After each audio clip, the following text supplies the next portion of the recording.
Today, this is obviously a Grixis control deck that is very heavily inspired by the Sultai Lurrus control decks that we've been playing for the last couple of weeks.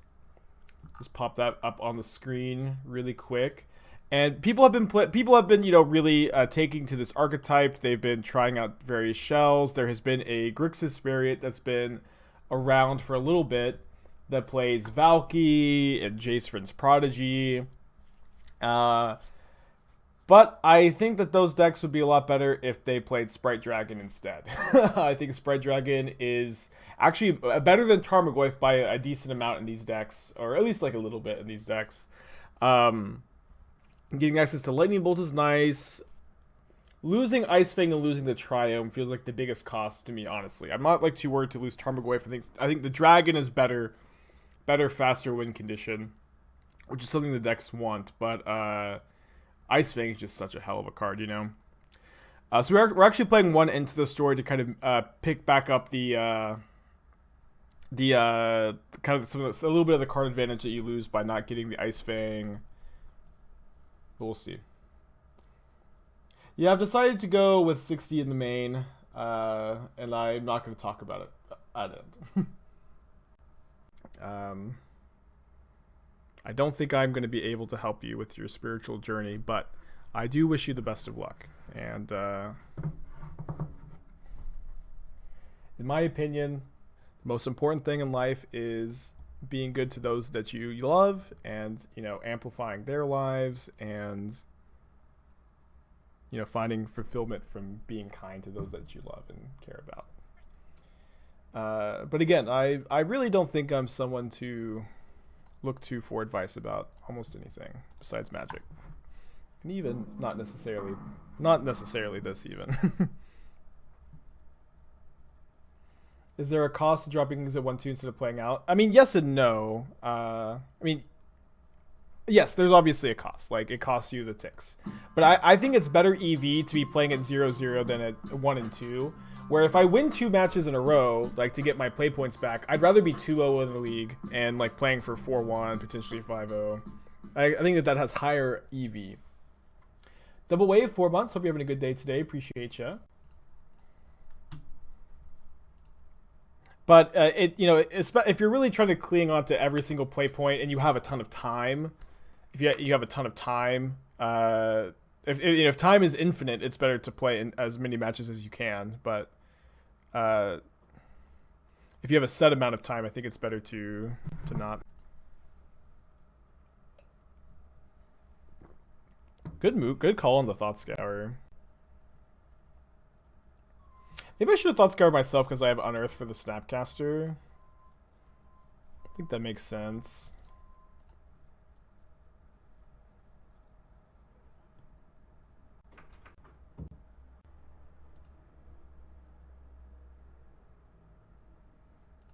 So if they attack, the only ways that they can, they have a bolt or a push, like they're effectively trading 1-for-1 for Snapcaster anyways.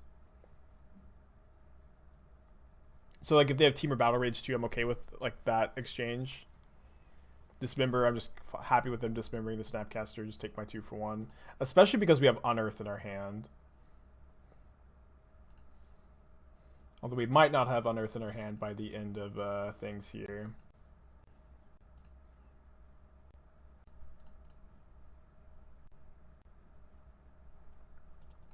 So, we hit a bolt, so we can bolt the... Guess I'll shock now. Can bolt the the shadow. Oh no, sorry, we don't have red mana. Obviously we don't have red mana. I guess we need the scour. At least I realized it before I targeted the bolts. And then there's the red mana. Mistake.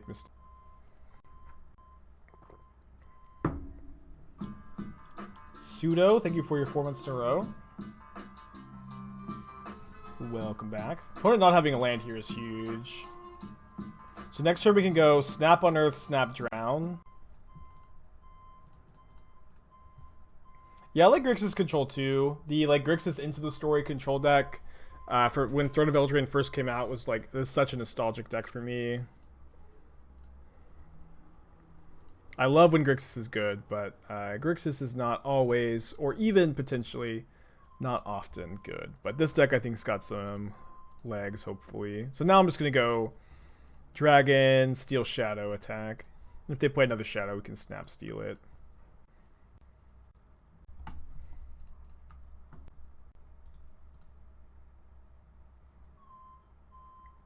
Mostly, like, I have been seeing these Grixis decks pop up, like, and that are very specifically, you know, a lot like the Sultai variant that I've been playing, but just the fact that they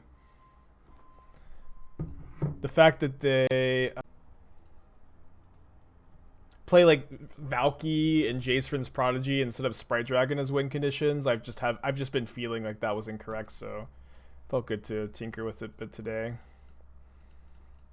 I guess I could just Snap Bolt them and kill them this turn. I was thinking I could go Snap Drown, kill Scourge, make them chump block my Shadow with their Shadow, but I'll just kill them. I'll just kill them.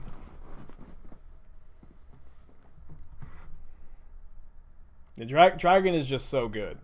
The card is really, really powerful in these decks.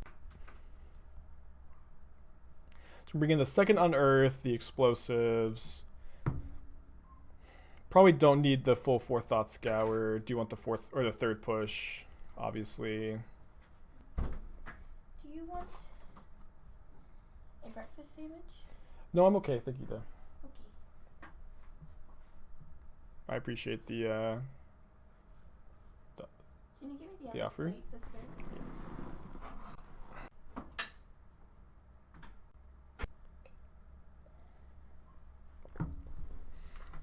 I like the Rangers, Juliet. Although that's just because, like,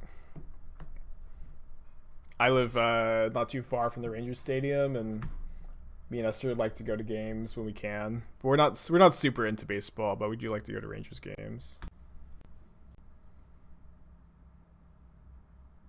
Let's keep this. Interesting hand. Blaze Ball. I thought that was a typo. What's Blaze Ball? Oh, that's from the Strixhaven. Do I feel like this deck is a little low on win cons? No. I think it has the perfect amount, honestly. I do tend to build my decks a little light on win conditions compared to other people, but Sprite Dragon is an excellent win condition, and you also have, like, you have Lurrus, you have Snapcasters, you have Snap Bolts, you have an Unearth and a Kolaghan's Command to rebuy some of your threats too. So I don't think the deck is low, but I do think it is maybe skirting the line a bit, perhaps.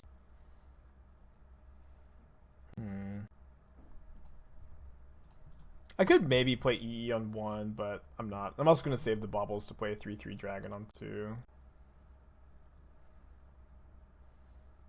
They can't play Scourge this turn either because we played the Blood Crypt, but they can play Goyve, which would be a problem. I'm gonna take my Dragon. They could take the explosives. Yeah, this definitely implies that they have a 1 mana removal spell for the Dragon. I think we're just going to go ahead and take that exchange and then play both Baubles and wait until my opponent's turn to crack them. To play around discard spells.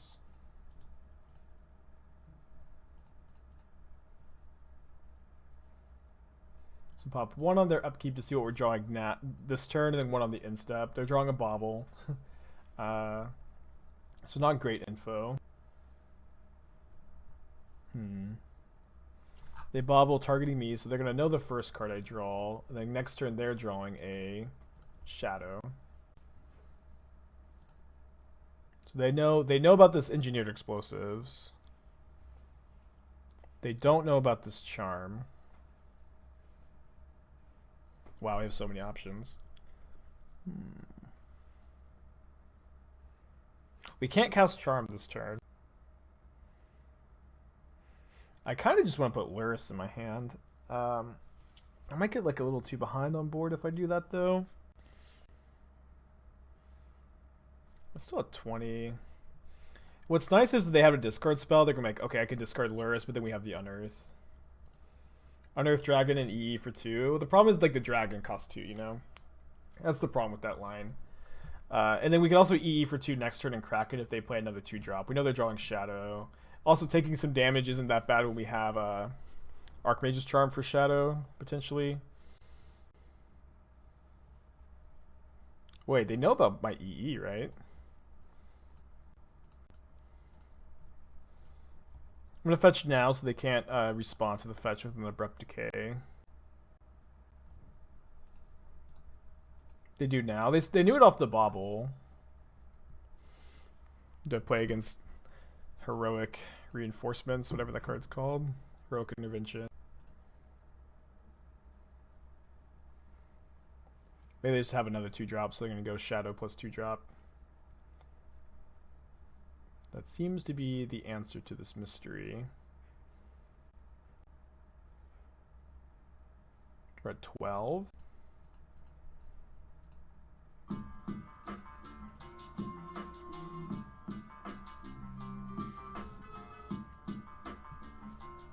JF, free ball, 6 months. That's a long time, buddy. Thank you for your resubscription. I appreciate you. So if I see that they're drawing like TBR, they're drawing Swamp, okay. Don't think I'm attacking into the Shadow, though. Might even be chump blocking Goif, we'll see. Probably not. Or maybe probably yes. It's a fast attack. We know that one of their 2 cards is Swamp. Lurrus in hand. In Morrowind, 10 months, the long time. Thank you for the kind words and your continued support.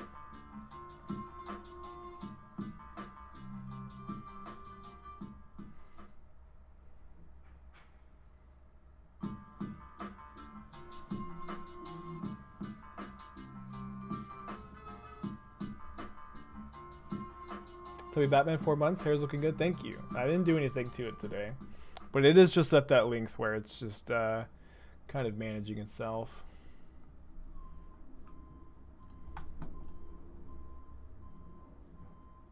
Cryptic Command on top. I think we can draw that one, right? Definitely Steel Shadow this turn? No, not definitely Steel Shadow. Likely Steel Shadow. We think their last card is Veil. They would have left up green instead of the Blood Crypt last turn. Like here, we can. I think we can just go to 1. Maybe not. No, let's go tap draw.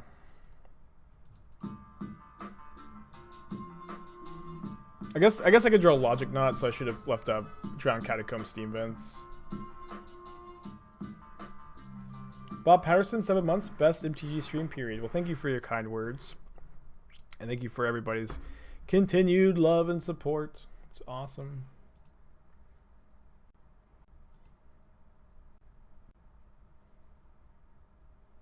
Okay, we can go Snap Unearth on the Lurrus this turn. And then maybe just Steal the Shadow. Ooh, Drown is an interesting draw. Snap Unearth Lurrus. Snap, Unearth, Lurrus, Drown Lurrus. We can't also EE on 1.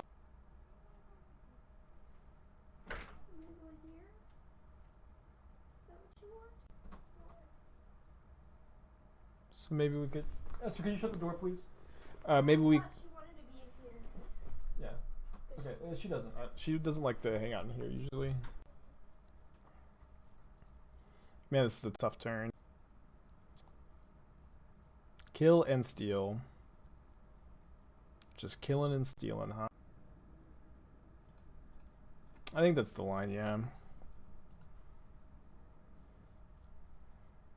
I think we main phase steal too because of Veil.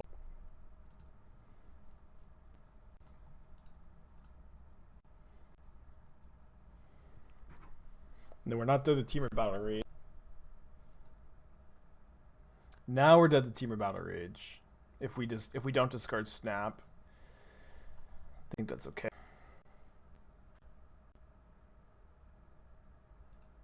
Well, they're acting like they have it because they're just dead to my shadow.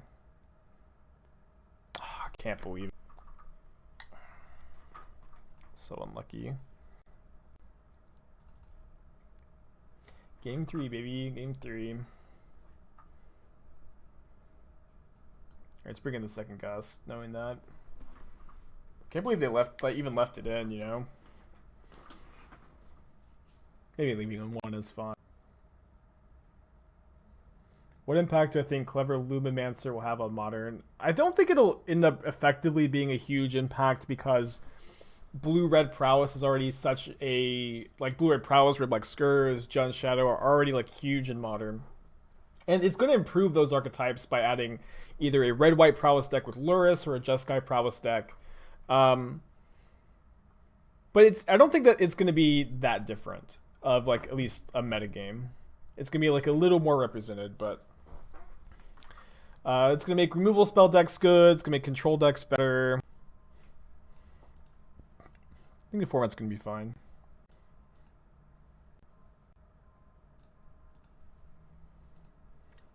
I'm going to bolt this, I think.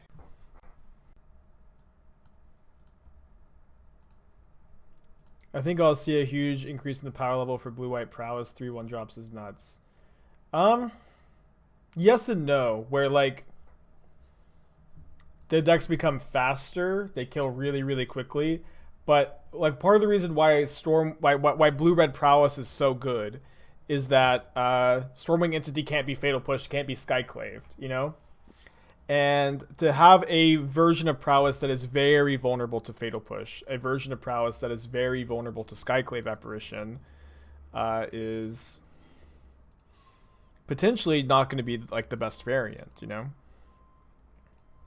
Or you could be Jeskai and you could play Stormwing too, and you know, and either you cut the Sprite Dragons or you cut the Soul Square Mages.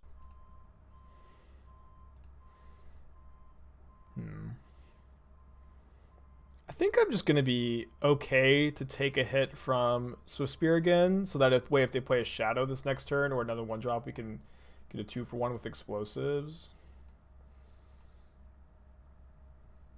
And it's not like the Blue-Red Prowess deck. It's your Goldfish is going to be faster, but it's not going to be like so much faster. It's not going to be like all of a sudden you're winning games that you just weren't fast enough for before with Blue-Red Prowess necessarily. It could end up being that way, but it's not. It's just really not how I expect things to go. Does Lumimancer and Soul Scar in the same deck open up Wizard's Lightning? Maybe. I kind of feel like you might want like one more Wizard, but it's an interesting thought, yeah. I think ideally you'll play one more Wizard, or maybe you just play like the 8 Wizards in one copy of Wizard's Lightning.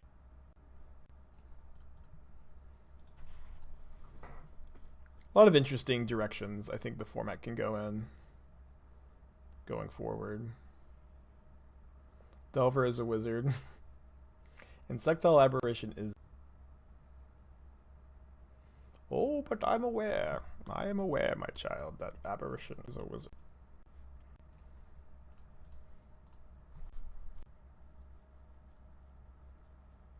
I also don't think it's like that hard to splash a color in Prowess.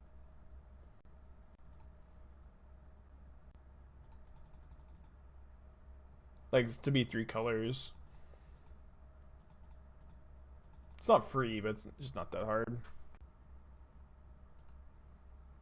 They're not playing a Shadow here, are they?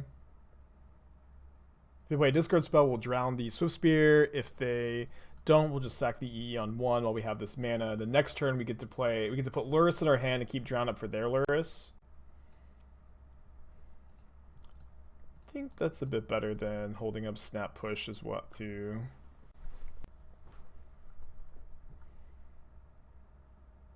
Tarmo, it's fine, I think. And Shadow. I mean, it can just be fine because we can kill it afterwards, of course. I think that we need to use our mana and kill a Shadow. Or go away. If we have more answers to Shadow with EE on 1 being 1 less mana here. Wow, that's a really interesting draw. They have Lurrus in their hand too. which is of course the problem, right? I think I'm going to pass. If we draw a land, we can go Lurrus, EE on 1, sack it. It's also possible they're going to do themselves some damage for the shadow. We just kill them with the dragon. You're working on Tribal Flames Brew. Trying some leagues. Are there any cards in past years you should be considering? Sultai Triome. I've messed around a little bit with Tribal Flames recently. And what's kind of nice if you're like a Burn, Prowess Shell, if you have Sacred Foundry and Sultai Triome in play, or Steam Vince and Abzan Triome, your Tribal Flames deal 5. Then Seagate Stormcaller copies Tribal Flames, which is kind of cool. Notably, I don't think that deck I just pulled up is very good. But it's interesting. Does feel like there's something to explore there, you know? So I have Lurrus, 3 unknowns. That's one of the unknowns. I have to kill that. I'm going to snap Drown here because we have 2 Drowns and only 1 push. But now they might be free to Lurrus us. No Veil of Summer, please, as well. Thank goodness. Or thank you, Croxa. Sorry, not Croxa. Thank you, Claw.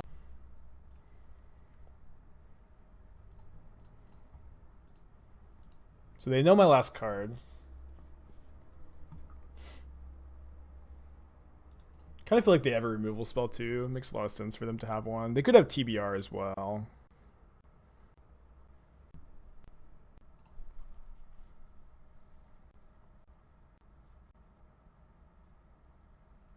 It's kind of dangerous for them to tap Peatlander. Yeah, they decide not to. A land would be really nice. Go Lurrus EE on 1. I think also like there was also a ton of really good spells here, like this one. I mean the league. I don't really feel too bad about the 1/2 drop where we beat Heliod game 1 and we just lost to Choke in games 2 and 3. We could even play differently maybe, but whatever. I'm not really gonna read too much into that. And then and we got unlucky against Tron as well, where like. We won game 1, and then we didn't have functional hands in games 2 and 3, really. No, we lost game 1. A close game 1, where they hit Sylvan Scrying for their 3rd Tron piece into Ulamog. And then they kept a 7-card natty Tron hand, and we mulled to 5. So I just don't think you're supposed to read too much into like 1/2 drops like that.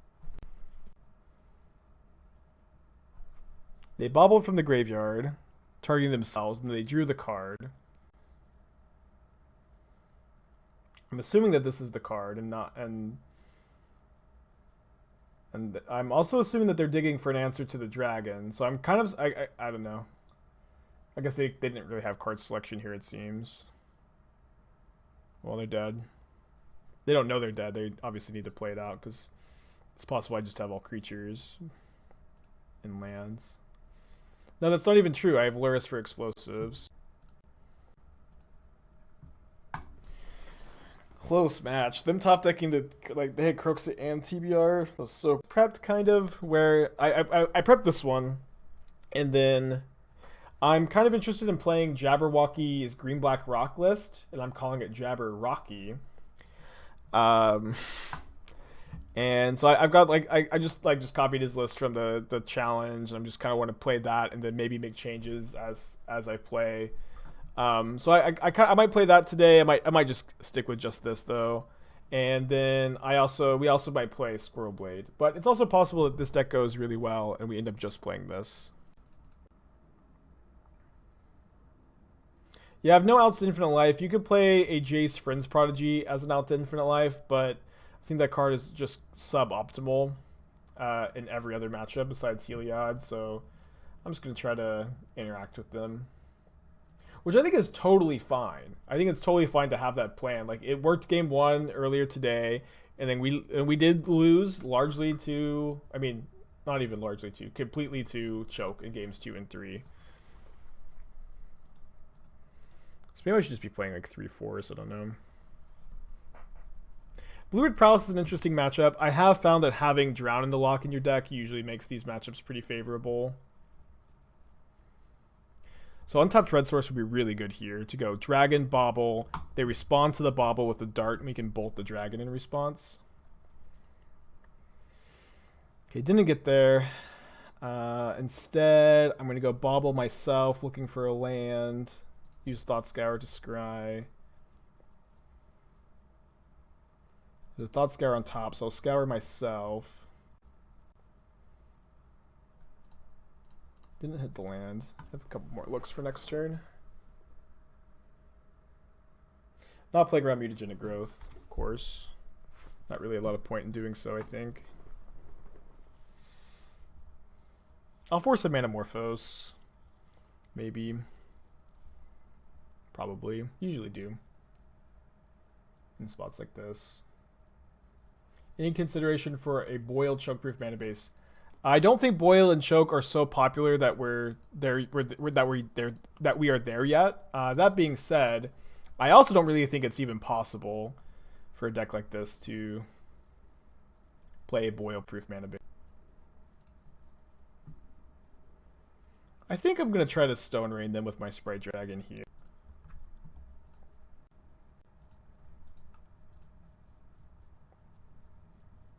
We do get got by. No, we don't get got by gut shot. Just mutagenic growth. They will dart. I know. That's I'm intending for them to.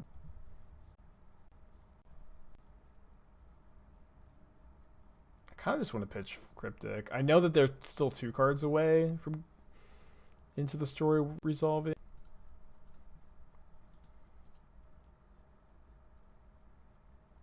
It's like I don't think the dragon's getting too much better than 2 mana Stone Rain in that spot. We're pretty far away from Lurrus.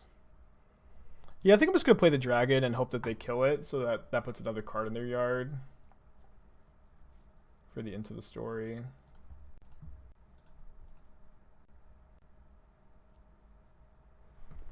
So if they have Storming Entity, they get to resolve it now. Having 4 Drowned in your deck does a lot to beat Storming Entity, but we don't have black mana nor Drown. But if we draw a land, we get to draw 4 cards. And if they play Stormwing, we get to keep our dragon. I kind of feel like we're due for a land too. Done a lot of cantripping this game. Although that's not it, you know, we're not actually due. It's gambler's foul. No Stormwing? What a gift. What a gift. What do I think of people who will think of my analysis of Jeskai Prowse on Thursday? Need to include copies of Show of Confidence. I guess I would say that I don't remember what Show of Confidence does. Still have black mana. I still just don't remember most of the names of cards.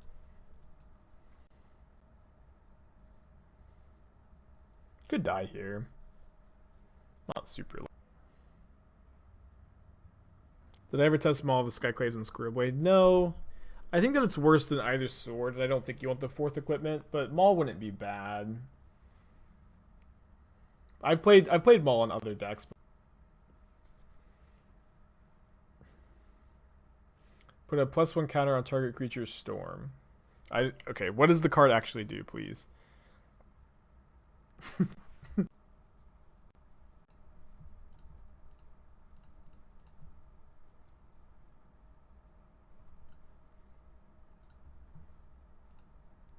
You cast a spell, copy it for each other instant sorcery.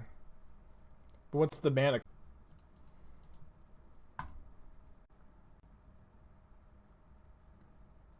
My opponent actually might think I'm just straight blue-red. Or they can save their Soulscar Mage. That's kind of a beating. Wait, what? They didn't want to kill this one? Weird.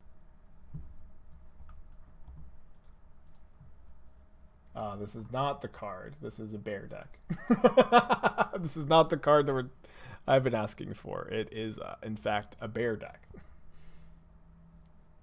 Oh, I have Lurrus, right. I mean, they might think I'm like Manamorphosing into it. Good point, though.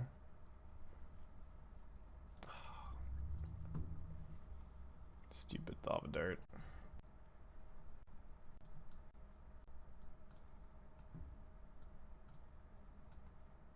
Gonna play the first Force. Kolaghan's Command, probably not. Thought Scour. Play the first Force.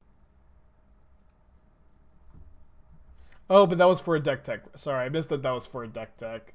I don't know.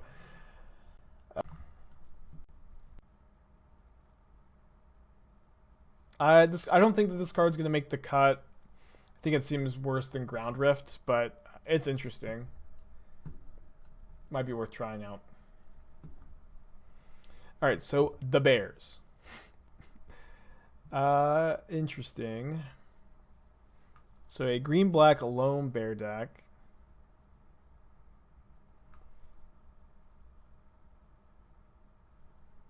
If they ever print the Jund Triome, I suggest playing Ren and 6. I think it's fine to be green-black without it. I think the Grim Flare is a Pipe Dream that should not be in the deck. Just a little underpowered. I think you probably want the 7th discard spell too. I think they probably don't want this many 1-mana removal spells in the main deck either at the moment.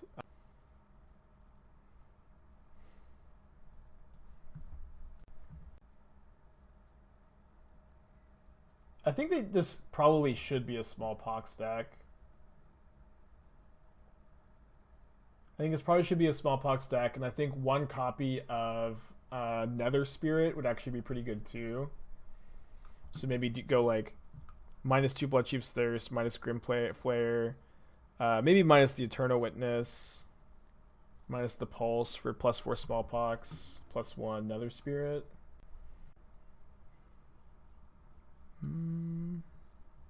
Let's keep this. You also probably want the first copy of Cling to Dust in your.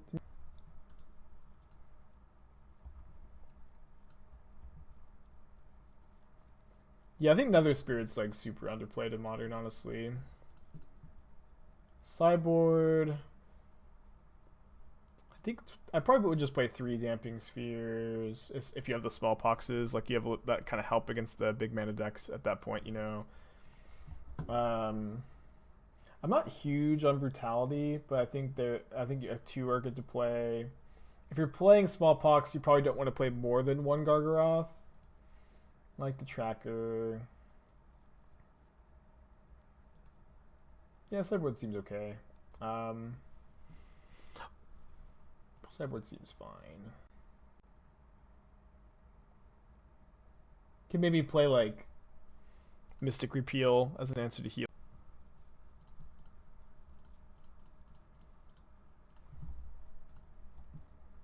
What does another Spirit Shell look like? A black heavy discard deck that plays Smallpox and Liliana of the Veil. I think basically all those decks would like to play another Spirit.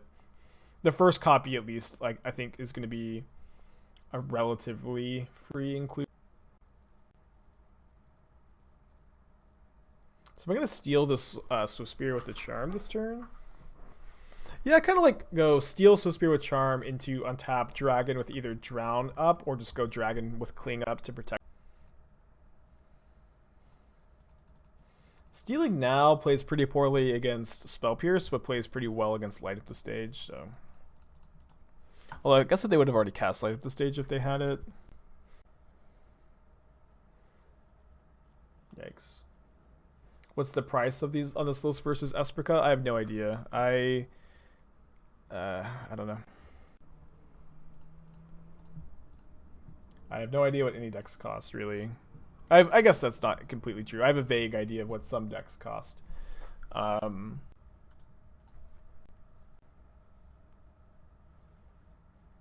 But you'll have to Google it for yourself, you know.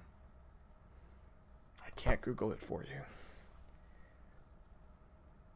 Can I explain the Jailer choice? Yeah, I don't usually like to include Spellbomb and Drown in the same deck because usually the idea behind playing Spellbomb over Jailer is that you want some incidental graveyard hate in matchups like Shadow, Jund. But I have found that Drown is really important, like specifically to beat Blue-Red Prowess. So you can have an answer to Stormwing Entity. And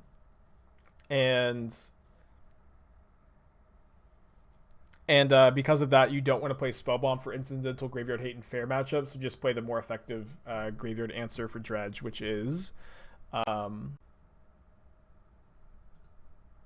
guess I'm actually just going to bolt main phase, hold up Charm / Drown, which is Jailer. Jailer is really good. It also like dodges Nature's Claim, which is... Why not Leyline of the Void? You lose Lurrus, which isn't a huge deal. You could just like lose Lurrus against some decks.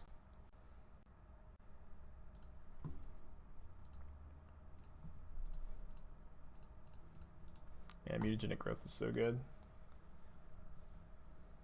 But notably, no mountains in play for the dart. I don't think I'm just playing. I'm not obviously not playing around second Vapor Snag here. Maybe it's correct to do so. Kind of don't think it is though. It's kind of fine. Lava darts me into light of the stage. I'm assuming. Revealing both Bedlam Reveler and Stormwing entities. So Reveler is going to cost them 4 mana next turn. But if we Cling to Dust, a Lava Dart or any spell, and looks like Lava Dart's going to be free because they don't have a mountain, then they won't be able to Reveler next turn. That does mean we're going to have to like let them untap with Stormwing, probably. What's the most popular format in MTG? EDH. But no, funny, it's kind of like the least popular format for streaming on Twitch because there's not a good online client. How good is Drown against Dredge? It's okay. It's good. It's like you know, like 2-minute counterspells are okay against Dredge, and Drown is, you know, basically always.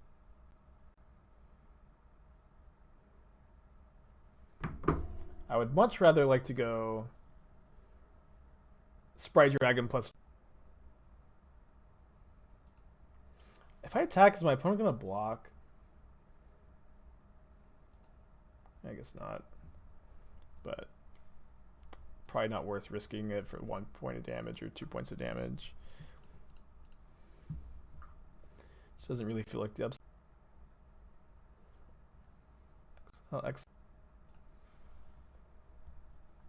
So it's very unlikely that they can get to cast their Reveler.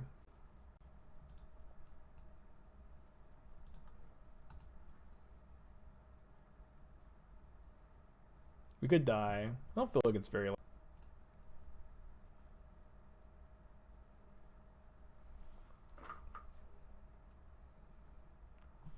Why would they do this after combat?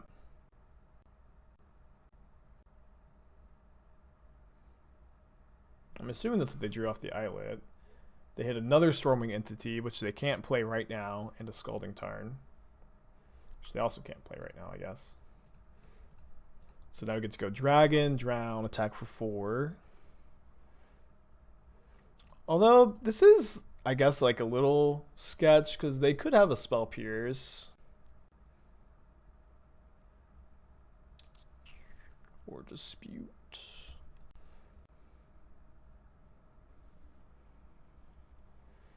How much of a consideration are we going to give to chump blocking here versus just attacking? Kind of a headache, honestly. So we're dead to Lightning Bolt, we're dead to Lava Dart off the top.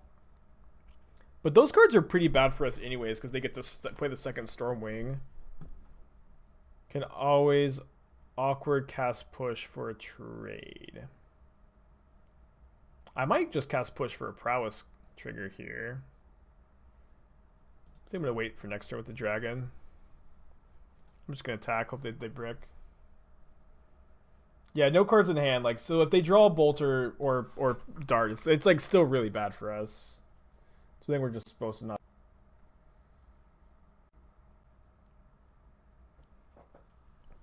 Sorry, I have to send Esther some money for groceries or I'll never remember. So no attacks, so I guess this line worked out really well for us. Do I want to crack my... I think I do want to just get a Blood Crypt, honestly. If I draw another red card here, it's really good for us. And I can also go push plus Cling to Dust. Just like push for a prow.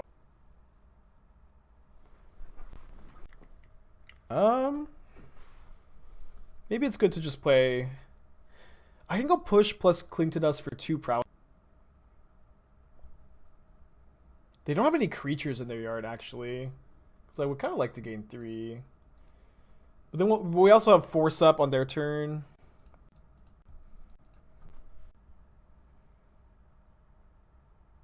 It does feel like my opponent bricked. They could have drawn a counter spell.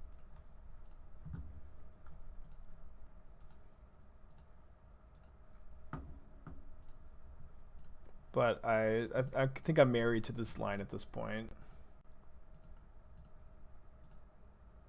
So sorry, those of you saving up 2 million channel points. I'm married to this line.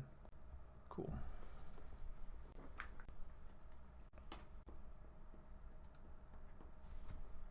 Yes, no dono decks this Thursday. If you donate, you're in the queue for next Thursday. Or if you donated and you don't realize it, I'll refund you if you don't want to wait a week.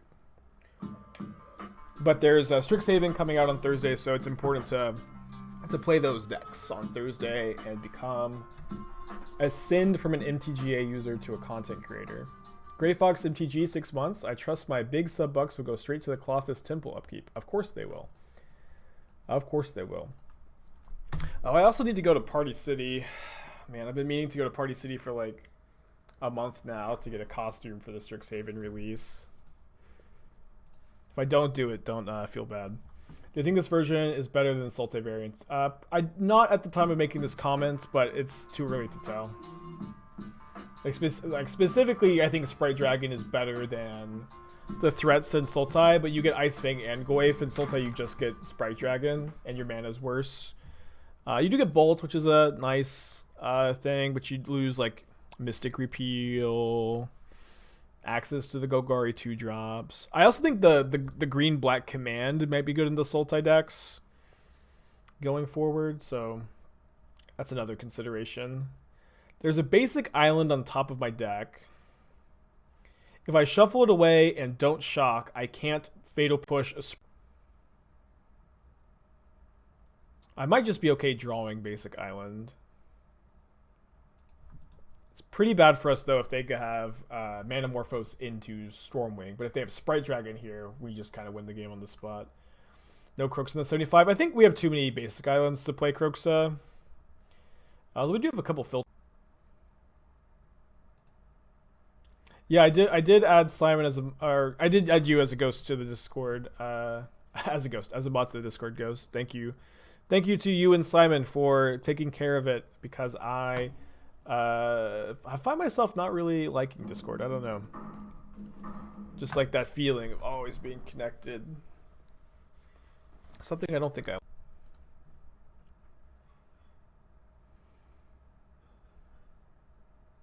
So I think I'm holding up 2 mana this turn, and the next turn we can go push plus 2 mana. Or potentially get a 2-for-1 on Explode.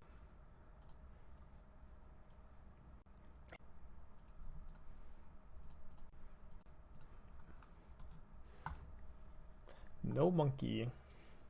Nobody can joke about them having Simian Spirit Guide. It's no longer a legal joke.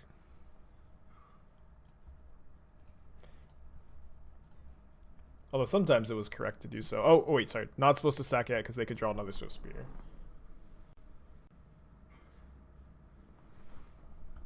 But once we get to beginning of combat, it's safe.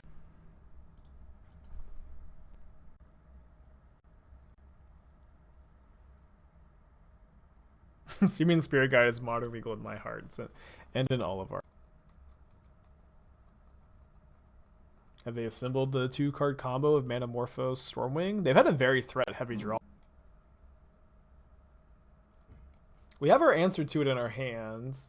We can play around Spell Pierce, but if they also have Dispute, it's, it's a beating. It's a beating for sure. And exactly this spot is why I think it's so important to be playing... oh, they did have this. Drown in the Loch in these black-based control decks right now. It's like, if you don't play Drown... you have such a hard time against Stormwing. But if you do play Drown, it's not that big a deal.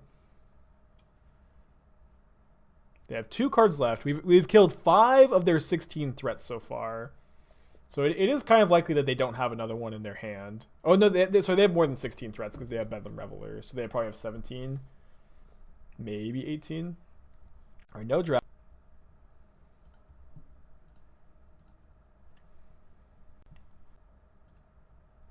I guess I'll play this. We have more bolts left in our deck than pushes, so I'll leave the Steam Vince up. Rewarded. Ratchet's Prime Barrel Loam. Thank you, buddy. I'm excited. The deck looks fun. But also, Prime, did you hear that I am not doing donation decks this week because of the release? If you didn't hear and you wanted to get a refund, that's fine. Or if you want to wait until next week, that's fine too. Just let me know that you heard that.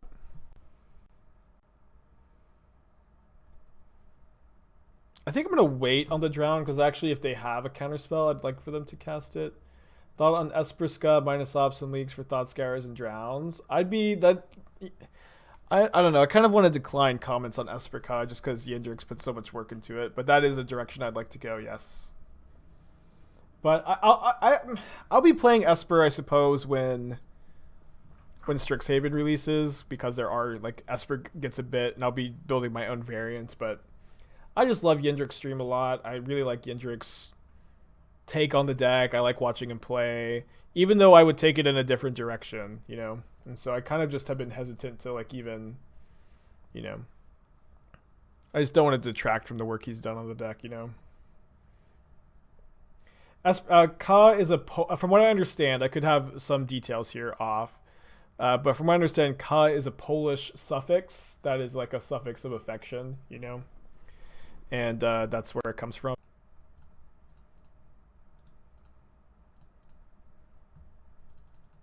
But I'll be playing some Esper when Strixhaven comes out. But at least in this format, Yendrix has done a lot of good work on the archetype, the deck, and just want to let him bask in the sunlight, you know. Let's not Cryptic Command this because that's a good way to lose to Bauble. Same thing with this, really.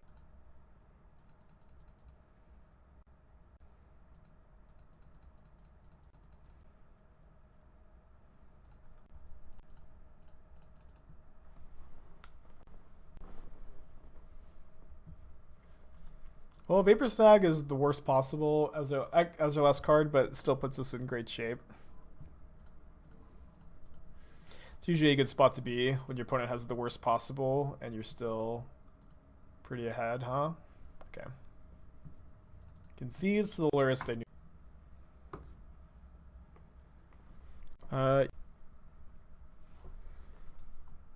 Off to a 2-0 start in this league.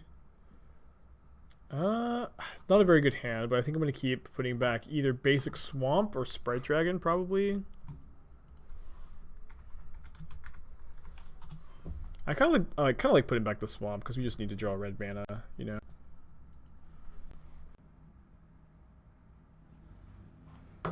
Yikes. I think we have an okay plan against Tron, but certainly not the best we could possibly have, and just kind of having any kind of hand that's stumbling against Tron is less than optimal. What do you think about Venerated Warsinger? I just don't know the names of the new cards. You're gonna have to tell me what they do. I've read all of them. I know what the new cards do. I just don't know the names.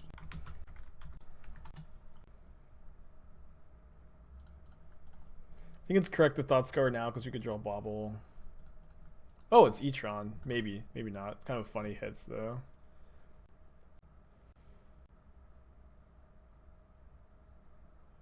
Yeah, I like your Black Green X videos because then I get to, then more people play Tron, I get to play more Tron. If they play Matter Shaper, I'm Concealers.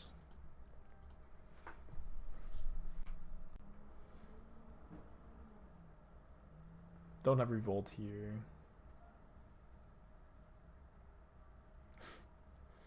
Yeah, I love when you make Black Green X videos. I get to just farm. Just kidding, of course. Kinda. Fetchland would be such a good draw, unless they play Matter Shaper, in which case we could never win. Okay, it's just a Chalice on one. Well, which is also pretty bad for us, huh? Alright, it's a land.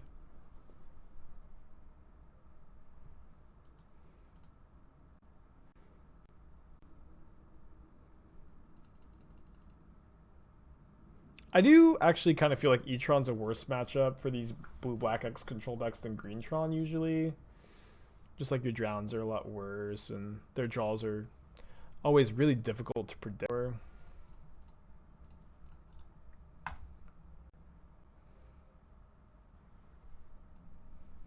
These still trigger Prowess, which is not nothing. Okay. On to game 2.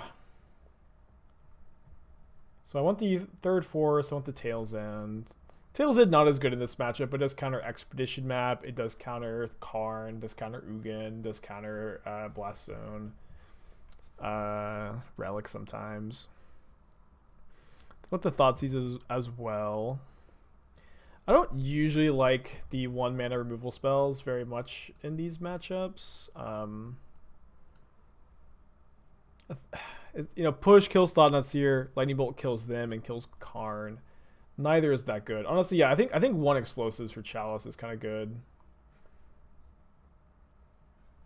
Well, I guess Chalice is worse in sideboard games because we cut a lot of our 1-drops. Yeah, let me just play the Cling. I think I'd rather just not have it. Clean, life gain relevant. Not the life gain so much, but the Cling to Dust is more relevant for just a recursive card advantage engine. Even like when Graveyard Hate and life gain are not very relevant in any given matchup, Cling to Dust is usually still good because it allows you to just have a 1 mana cantrip that you can flash back for 4 and then flash it back again and get card advantage.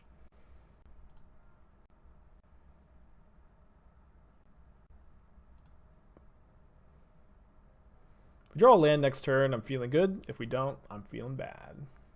If we force something this turn, like a Chalice or a Tome, what are we pitching? Well, not forcing. Might play Snapcaster out though to block that.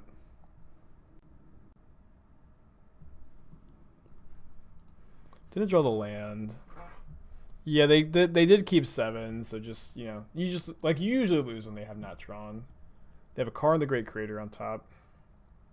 Venerable Warfinger is the 3 mana 3/3 spirit that reanimates upon damage. I can't remember. Does it have haste? A small exiling the Bauble, small price to pay to counter Reshaper. I feel really good about the Snapcaster line, by the way. No Natty Trons. Our pre-complaining worked. Although, maybe we need to complain a bit more, huh? Alright, I think I'm going to be content to trade Sprite Dragon for Ballista here. They will get to soak up the 2 Snapcaster damage, but whatever. No haste. Yeah, the card just doesn't seem very good. 3 mana 3/3s with no haste tend to not be. I thought, didn't we already do this deck tech? Turtle Power? Or is this like an updated version? Honestly, I just don't understand First Day of Class in this deck. I guess it gets you like these lessons, but like none of these, like I think the idea behind First Day of Class is that like you get the loot is kind of nice, right? But none of these cards actually even want to just be sitting in the graveyard. So I don't understand First Day of Class. I guess it puts a counter on your guy. But it just doesn't feel like it's like, wait, they killed Snapcaster and not Sprite Dragon? What the hell? It just doesn't feel like a card that's up to modern power level. Also play Carrion Feeder in this deck. Don't play Begarden Dragonheart. Play Carrion Feeder. That card is like amazing and Dragonheart's unplayable. So that's. But yeah, I just don't think First Day of Class is good in this deck. Trying to keep it Naya, but you're not Naya. You already have Putrid Goblin. I guess you have Naya lands, but there's Putrid Goblins here, so you have to do something about that.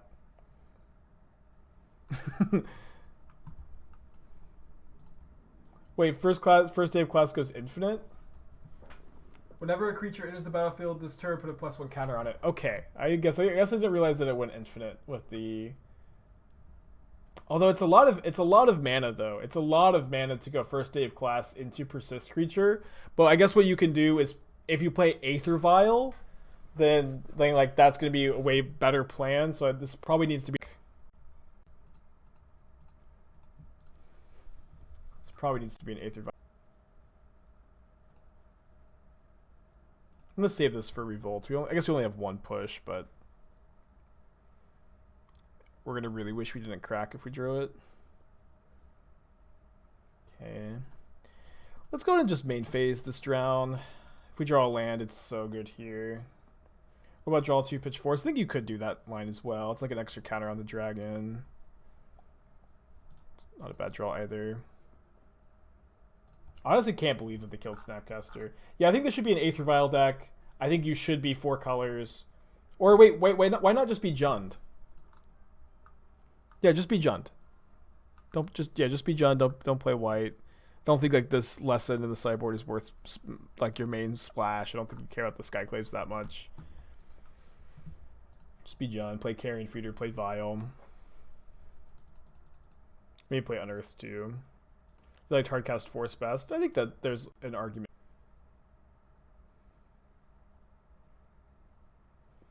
Do Tails End to counter the Blast Zone?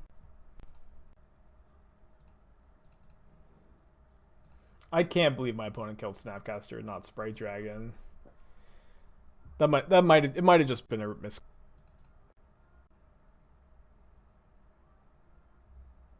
Did you play Company or Chord? You have I think you maybe have like too many 4-drops, but I don't think so. Maybe Chord, maybe not Chord. Those are the options. Yeah, I'm gonna Tails and Bless Zone. I thought I said that. Yeah, I wasn't really looking at the screen because I was looking at the deck tick list. It might have been like more of a misclick. Might be a paid actor, you know. Never know. Man, Tails End is so good. Yeah, I'm definitely back on the Tails End train. I think it's good right now, where it's very good against the Tron decks, and it's very good against Niv, and it's very good against Blue-White X control. Compared to Ceremonious Rejection, which I view to be about as good as Tails End, but like, you know, a little worse overall. Like you're very. I think I'm gonna charm this. I'm gonna get Watery Grave Basic Island.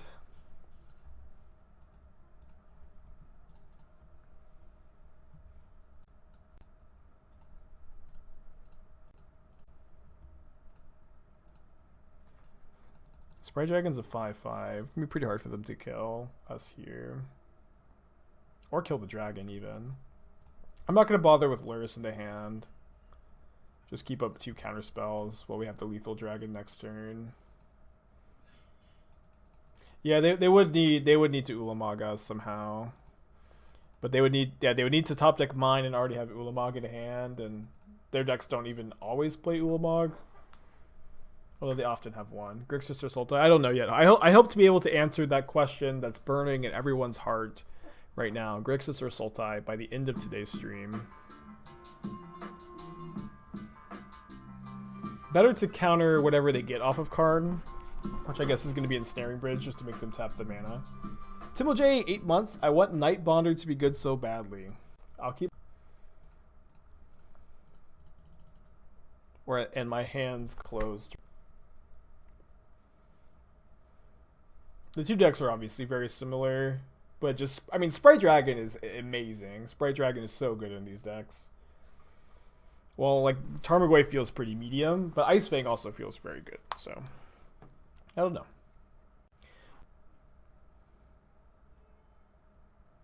Have I tried Bantlers? I haven't. I don't know. I mean, blue-white X control without Jason Teferi feels weird.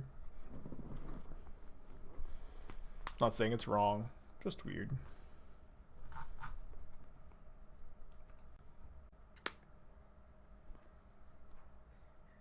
I think Lotus Field is bad. That's good to hear. I haven't played Lotus Field in a long time. Although I did see that Spider Space had that Lotus Field Showdown of the Scalds copycat deck that was super duper spicy. Archmage's Charm on top. We need to shuffle, find a land, hopefully. How does Grixis control beat Heliod? You answer their cards, you know? You answer their cards. We played against it earlier today. We actually beat them pretty handily game 1 just by, like, you know, playing a control game plan. And then in game 2 and 3, we got killed by this Chalice. That's okay. We don't have that. We have some 1-drops. We don't have that many.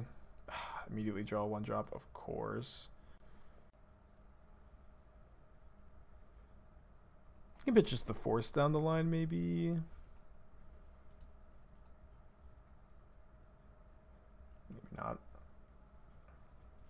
I'm going to play Blue-Red Breach with Prismatic Command. I mean, I might play like 1 or 2 Prismatic Command in the deck, but I think Prismatic Command is overall like one of the most overrated cards out of the new set. I'm not very high on it. I think it's okay. I don't think it's a bad card, but I don't think it's that big a deal. Maybe we have more 1-drops than I thought. We have 8 actually. Yeah. 3 in our hand after casting 1.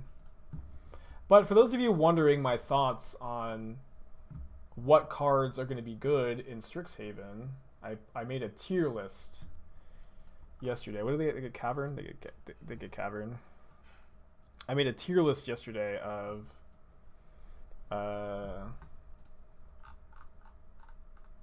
all of the Strixhaven cards on Twitter, so you guys can check it out there. Well, never beating uncounterable.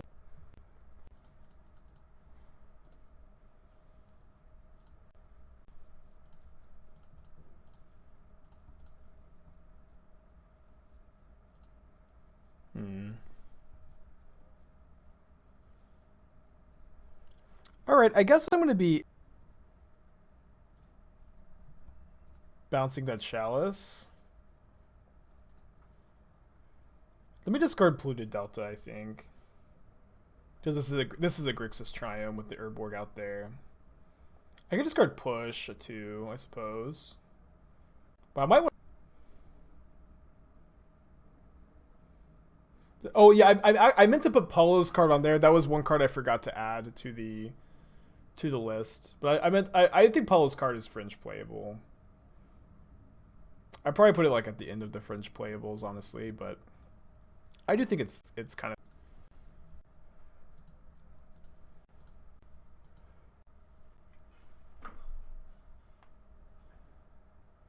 So if we Thoughtseize and we Fatal Push the Reshaper, then we can...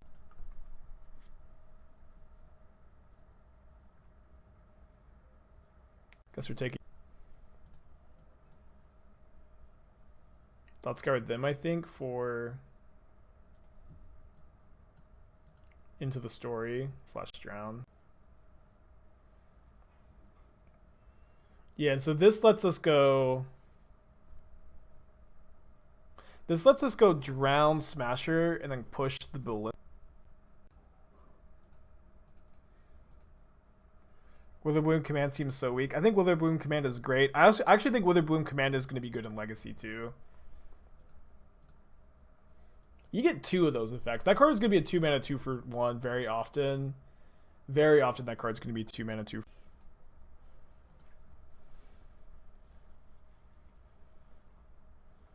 And so if they play Chalice in 1, we'll just push the Reshaper.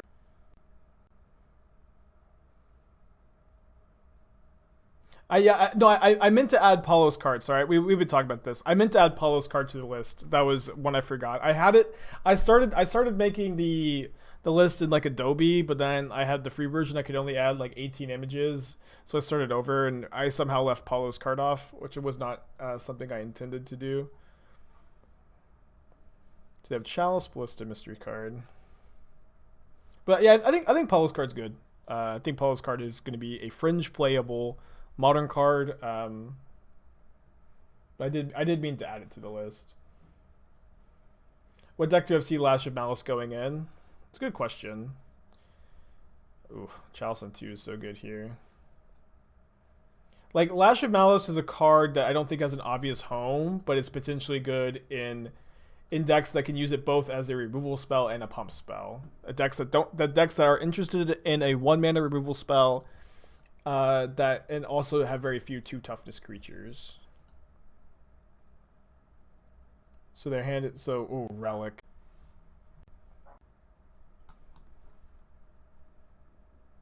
So smart to put the Chalice. Maybe they'll tap out for Ballista. We can bounce the Chalice here, counter tap.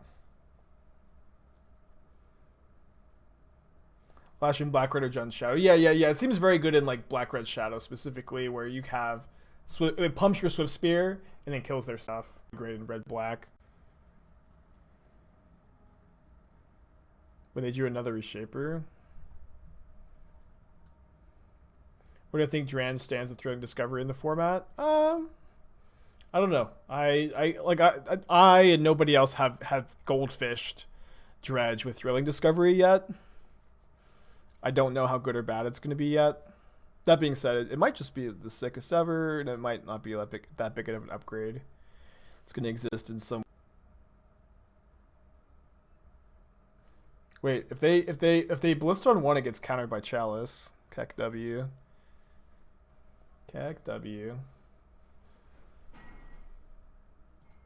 That being said, their Relic turns off like both cards that I'm unlocking here, so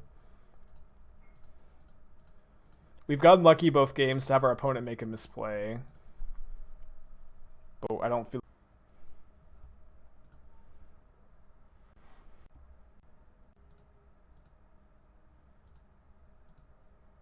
They should probably sack their Relic here, I'm not sure.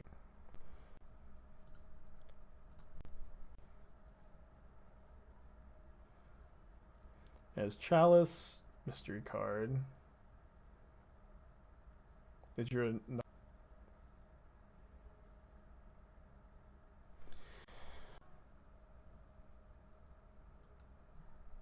Well, this is really bad for us.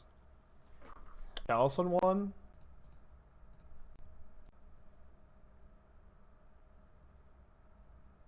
Wait, they didn't use Cavern? I thought they did. I mean, whatever. Like, I usually just let them have it. Like, they are, like, that's just, like, it's really bad testing. That's one that I usually just let them have.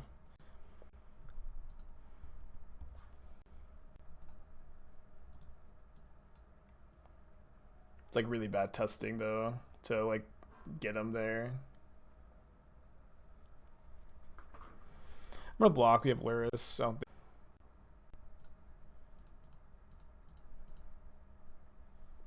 Gonna cast it. It's at black because of Urborg, yeah. That's one you just try not to get him on. Bad testing, what's that mean? Well, if you're trying to like figure out like what decks are good, you know, and you're trying to like learn the deck, learn the matchups, to have someone like misclick on Cavern and all of a sudden you get to counter the spell, I think just doesn't reflect the matchups very well, you know. Hit Blast Zone. Definitely one of the better cards they could have hit. I think we're supposed to take the trade, but I'm not sure. They'll probably Chalice on 2. Yeah, if they had the ability to cast a second Eldrazi, well, that's not true. Like if they tap the Cavern, it's not like they're able to make the second creature. Hold the mountain, discard to future smashers, maybe. That being said, we can cast Into the Story if we play the mountain and then like maybe play a land and do something else. We're really far away from drowning a smasher. Kolaghan's Command would be a good draw. I guess I Thought Scour myself, right? Because of Lurrus. We milled over into the story. We would have maybe drawn it. I mean, we can't... Yeah, the Chalice here. Lurrus is dying. Crack fetches to thin. I think my life total matters. Oh, they can't get the Bless Zone to 3 yet. It's kind of nice. They have 1 card left. Hopefully it's just a dumb land or something.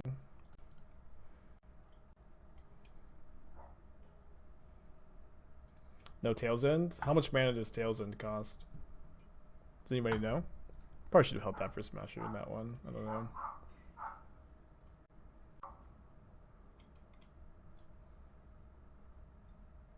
Can't I Tails in Blast Zone? Yeah, I just can't remember. Does Tails in get countered by Chalice on 2? Is it 2 mana?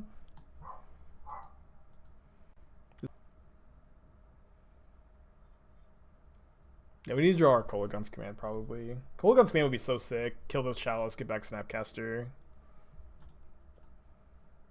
Why not cracking land? I think our life total matters more than thinning. I could be wrong, but these tap for black with the Urborg in play, so it's like they're already tapping for mana. You know, maybe now that we've gained 6 off the Lurrus, that's not true. I guess I could be persuaded now that we've gained 6 off Lurrus. Hopefully they're playing a 2-drop here. No, I guess not. 6 mana. Is this Ugin? Kind of feels like Ballista. They don't know how much to cast it for. Play around Mana Leak probably. Looks like it. Floppy. Spike puts a hat. Which hat would you like? You should thin lands. I think now with Ballista in play, I think my life total matters.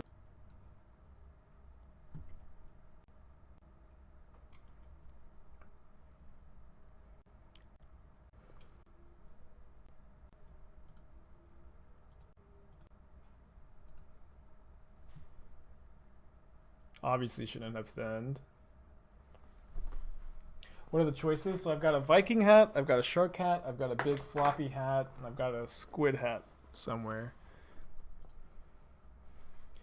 I think I'm supposed to kill the Ballista and...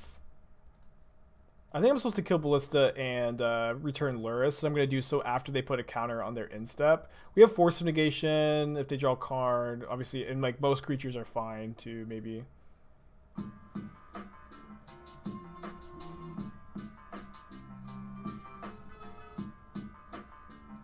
Oh, I guess they knew about the Snapcaster.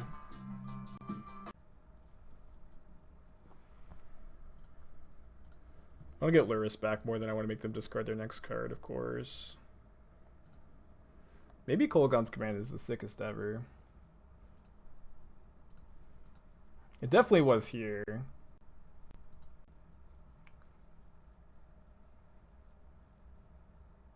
Cody Young, thank you for your tier 1 subscription. Appreciate you.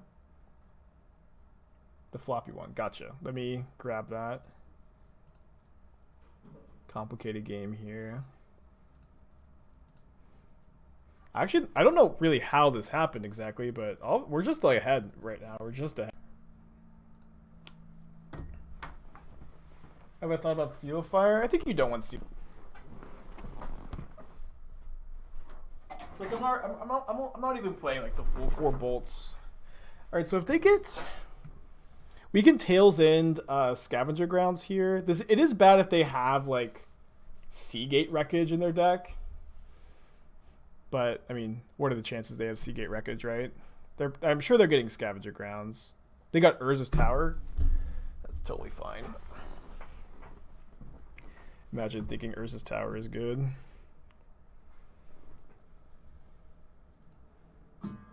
Zalabar, 8 months. Welcome back. Appreciate ya. Should you play 4th Inquisition or 1st Grim Lavamancer in Jund Shadow? I kind of love the 1st Lavamancer, honestly. So I guess that one, huh? Sundroid Kiwis, 9 months. We should be playing the Urborg. The Urborg's so good for us. Happy Sun Baby. I do not, Kimu, but thank you for asking.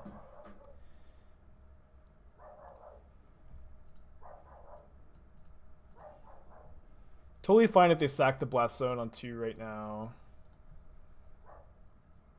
They'll probably take it up to 3. Then we can Tails End. It's of course an issue that we won't have Force of Negation up, but maybe it's just okay to try to fade a draw step. And maybe it's also okay to just let Blast Zone kill Lurrus. So that being said, like, their creatures are a problem if we don't have Lurrus in play. Maybe they'll wait until my turn for some reason. Or maybe they'll just like show me their draw step for no reason either. Snake, yes, MTG 5 months. Thanks for great content. Well, thank you for great.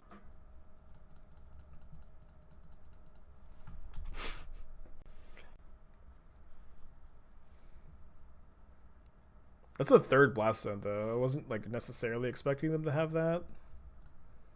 Now we can snap into the story. Man, Tails End has been so clutch. I can't believe we won this game, or this game rather. We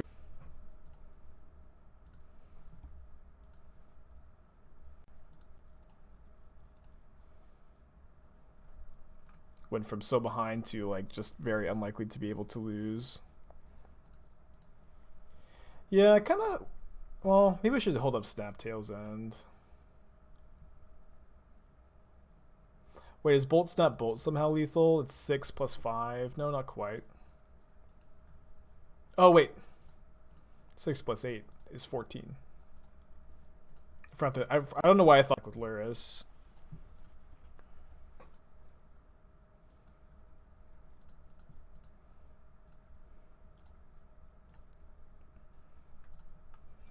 Yeah, Dragon just kills him so quickly. It's awesome. Is this a new deck? Yeah. It's like just kind of a Grixis take on the Sultai variant I've been working on. Although people have been playing decks like this. People have been playing Grixis control with Lurrus for a while. Like specifically God's Shadow is someone who's like really established themselves as like in that niche. But I just don't know why these decks don't play Sprite Dragon. So that's what we're doing today, is playing Sprite Dragon. That card is just like so much with the Ballista. Oh yeah, play Ballista X equals 2 into the chalice. Yeah. Or X equals 1 into chalice on 2. And with how close that game was, I think that probably would have been a loss for us if they hadn't done that. So we have to go counterbalance. We don't get to draw the card, and then I guess we don't top deck the Kolaghan's command on the turn we need it.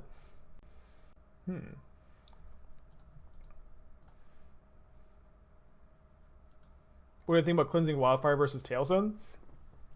Tails End, I think, is actually better against Tron than Cleansing Wildfire.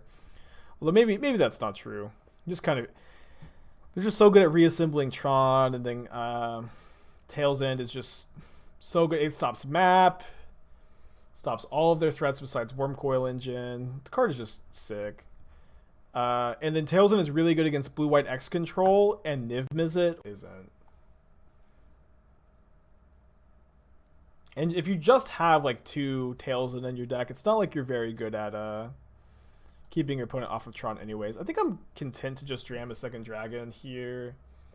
Just take the 1-for-1. It is bad if they can slam Jace the Mind Sculptor, but it's not like we can stop Jace the Mind Sculptor with our ways, right?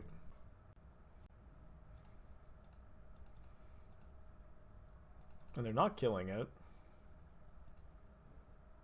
Is Mana Leak a good Magic card? I think no. Yeah, Mana Leak's good. I don't think it's good in this deck.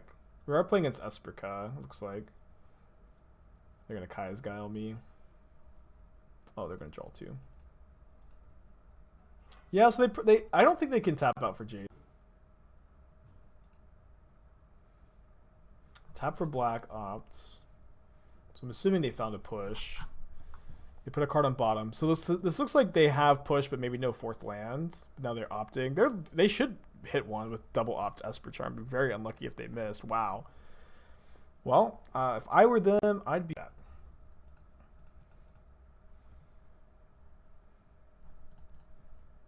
One card away from Into the Story being on. I kind of just like maybe just bouncing a land. They're drawing a land next turn. Okay, well, I guess luckily it is Flooded Strand, so that is the 7th card for Into the Story. Although I guess we're a little unlikely to resolve it anytime soon. Probably good to just get Lurrus in the hand with Drown up here. I guess it's kind of bad for us if they Cryptic bounce a land into Jace. It's not that big a deal. I've played Brineborn Cutthroat Kimu. I think that card's unplayable. As someone who's played it and really wanted it, sucks.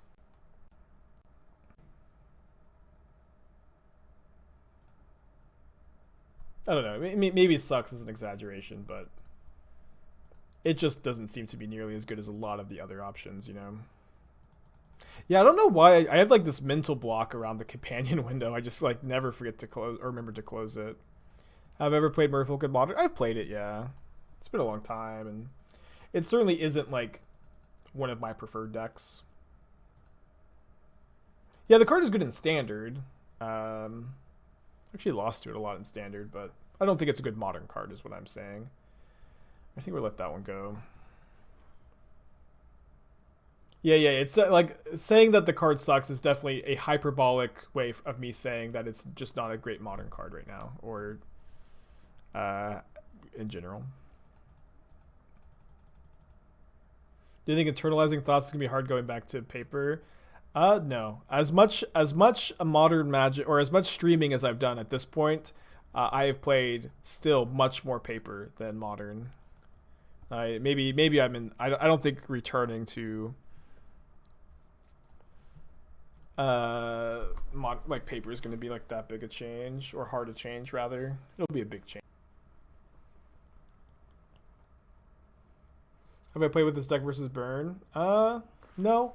Seems like a tough matchup with a slow win condition. I don't think that. I mean, you have Lurrus though, which is is super nice that it gains life. If you can just grind them into dust and then establish.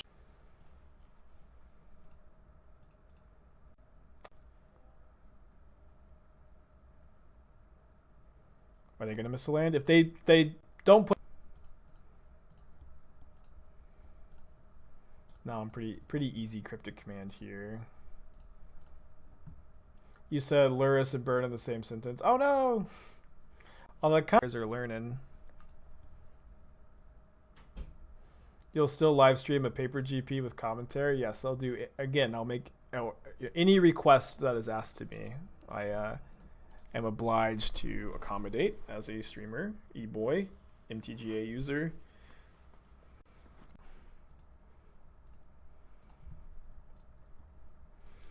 I think I like playing Lurrus with them.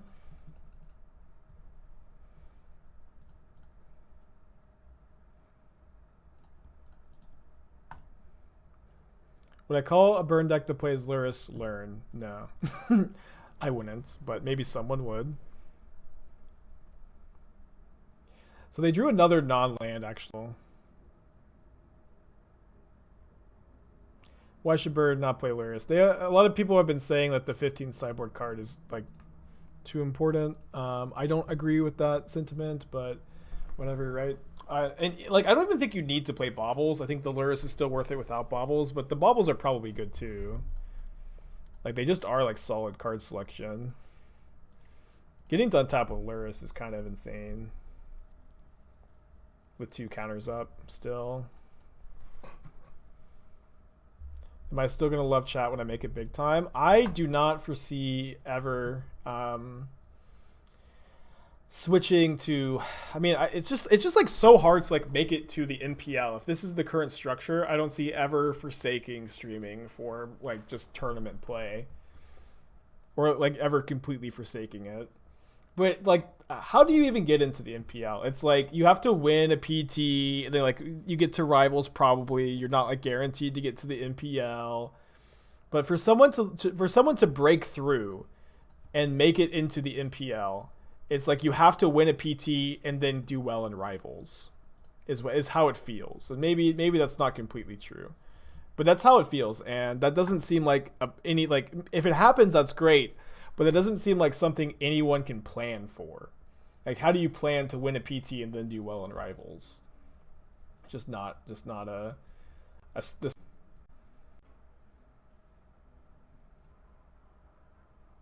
Is MPL even that good of money? I would consider it to be good money, but especially because it's like the $75,000 a year you get is not your only source of income. It's that plus tournament winnings, plus what you make from streaming. Yeah, it's good money for sure, but just like the current path for someone who's not already an established player, someone who's like not currently, you know, in the MPL, like it feels like you have to win a pro tour or like top 8-2 and then get invited to Rivals, and then from there you make it to the MPL, which is why it's just so unobtainable. It's just not a reasonable goal for anyone that is not already established, which I think is why there's such a disconnect. Like, at least with the old Pro Tour system, it's like anybody could make it to the Pro Tour with enough work, I believe. And then from that point, a Pro Tour invite like puts you into Worlds, you know? A Pro Tour win puts you into Worlds, and like it's very easy to be Platinum at that point. The old system had a lot of problems for sure. It was like not even close to being perfect, but it was so much better than the current one. I also talked about this a little bit over the weekend. If Wizards were to just announce that they were bringing back the Pro Tour, even if they kept the MPL, even if they kept a lot of the things the same, just that they were going to bring back the branding of the Pro Tour, even if they kept everything else the same, it would be immediately the most popular decision that they would ever make and ever could make. And I'm not saying that they should just do things based on how popular they would be, but I am saying, but you know, it would be so popular.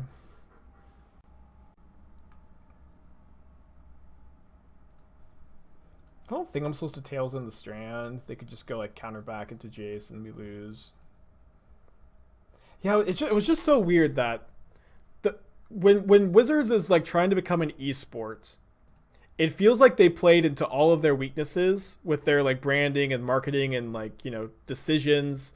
It feels like they played into all of their weaknesses and none of their strengths. Where their strengths were that they had the oldest established like tournament prestigious structure of any other game, you know. No game like Magic, no esport has a 20, you know, at the time 25-year-old pro tour or anything close to it. It was like that was, you know, and they had this kind of like that was like such a huge advantage that they had that they just threw away. And, you know, they had like they're also like the general audience was, you know, definitely a bit older than like the average esport, which I also view to be an advantage. That with the MTG players being older on average than your average like FPS esport, you could lean into that and have like a bit of a more air of professionalism and, you know, like sportsmanship. And, you know, Magic is more like golf than it's like, you know, an FPS. And so, like, not having, like, it be super flashy, honestly, it just makes so much more sense to me than it being a very flashy game. And they tried to flash. Were they pandering to young players? I mean, like, a little bit. I think, like, with, like, the direction they went, they made it all very flashy and, like, they tried to hype it up. But it feels like I would have approached coverage. And I mean, maybe this is because I'm a boring person with no personality, but I would have approached the coverage and the, you know, that side of things in a more golf style, where they don't hype it up, but they do. People are invested and interested. I think I just let this go. You know, this probably doesn't. And I know that these are the opinions of an out-of-touch boomer, but that's what I am, and, you know, I guess. Yeah, like the SCG Tour, like the way they approached coverage was definitely more It felt like watching golf, if anyone's ever watched that. And I actually like watching golf. But it's not, it wasn't about the hype, but it was more about being invested and passionate. I don't know. I'm not someone that should make decisions about many things. I'm not a very knowledgeable person. I'm not a very wise person either. But these are just the opinions of a fading generation, I know this turns off my Into the Story, but I think with the missing land drops, I'm just not casting Into the Moon.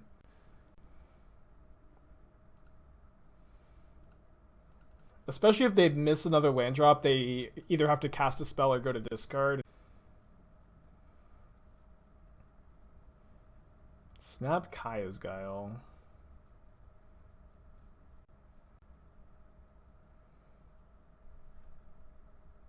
Why not jam the Sprite Dragon? Because I think my opponent's very likely to play their own threat, and with the Cryptic Command up, I'd like to have Cryptic Command plus other spells. It stinks that I don't have a good window for Into the Story. Maybe I should have cast Into the Story response to this. I guess I'm going to discard.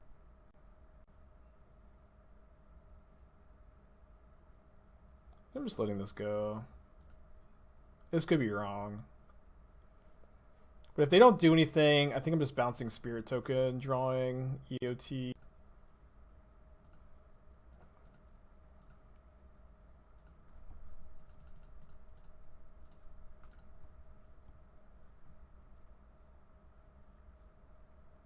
Soul Guide Lantern over Jailer. I mean, I think Jailer is way better against Dredge, and the idea is that when you're playing Drowned in the Loch, you don't want to have incidental graveyard hate in the grindy matchups because they turn off your drowns.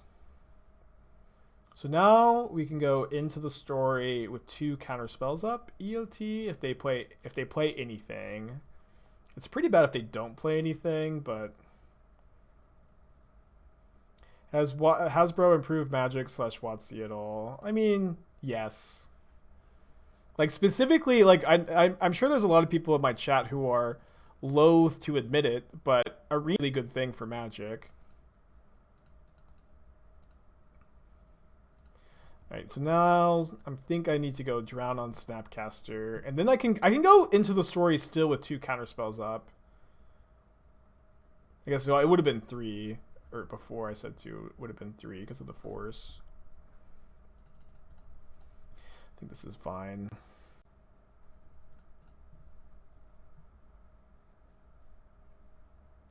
Life total's getting like uncomfortably low.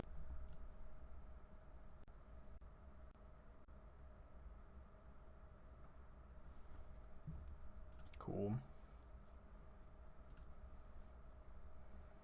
Alright, so what are we pitching?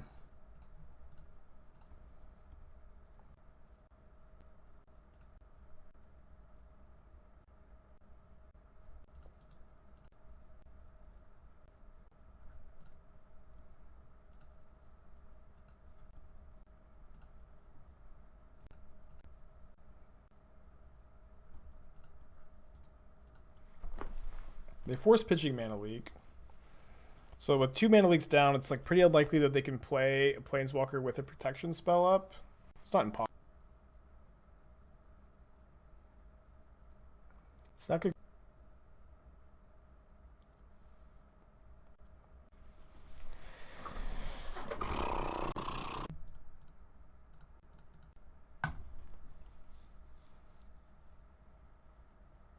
This is still the second league. Damn it. Just have so few ways to kill a Jace.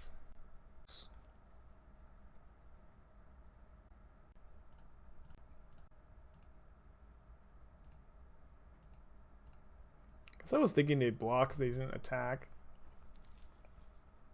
Then I was going to go snap Cryptic bounce Jace draw. Why not just let the guile go? I mean, I'm at 6.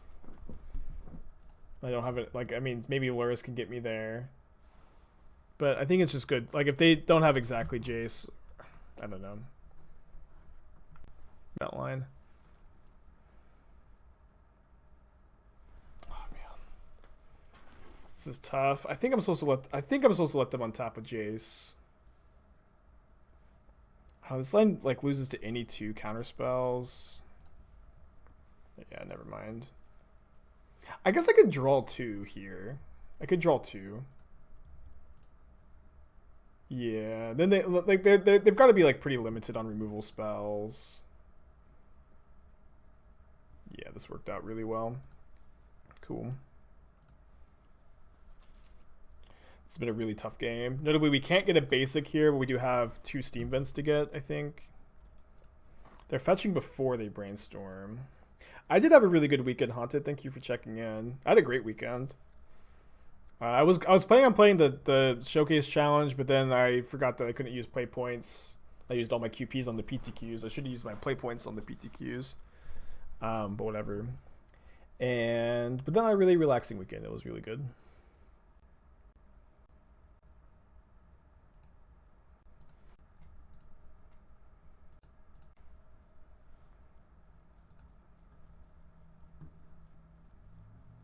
Strixhaven comes out this Thursday on MTGO.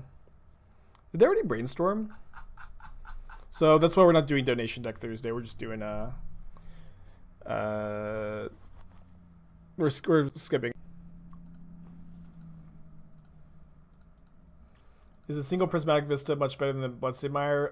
The Mire might even be better. I think the Vista is better, but I'm not sure. This hat's so uncomfortable. I can't wear it for very long. But actually, I think it made my...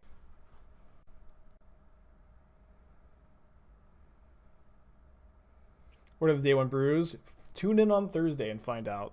On day 1 brews, though, it you know, without the clickbaity answer, it's sometimes difficult to get a hold of exactly the deck you want. Where I have a lot of decks built, or mostly built, and it is not clear that I'll be able to get all of them on Thursday, but like I can probably get one of them, because card availability is usually an issue on that first day.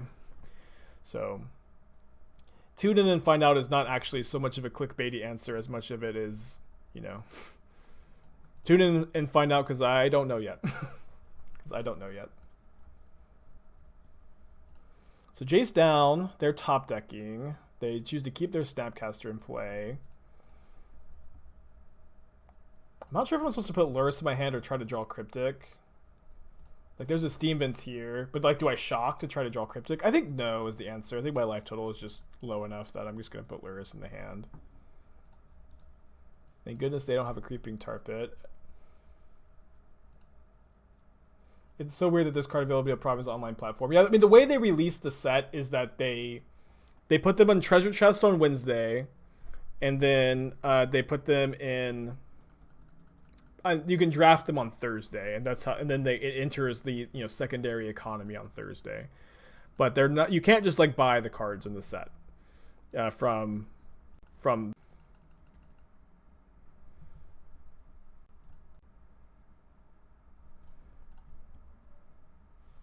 I guess I should be bobbling them, because there's like no way I'm ever sacking my Delta.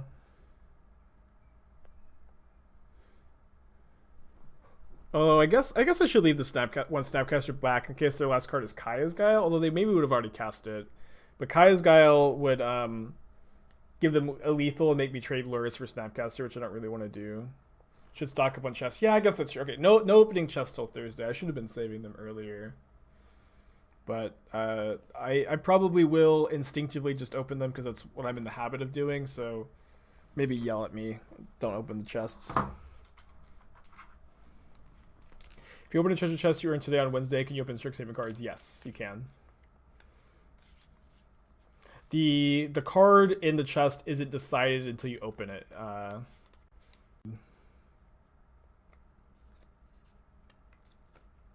Yeah, like you should always be holding them, and like you should always be holding your chest before the new set. It's just I like always forget to.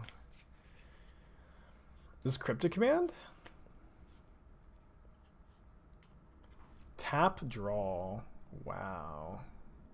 Ballsy. Wait, they didn't draw Kaya's Guile, did they? Did your... Well, if only they had drawn a removal spell. instead of an exile spell. Decking might be a concern this game, probably not.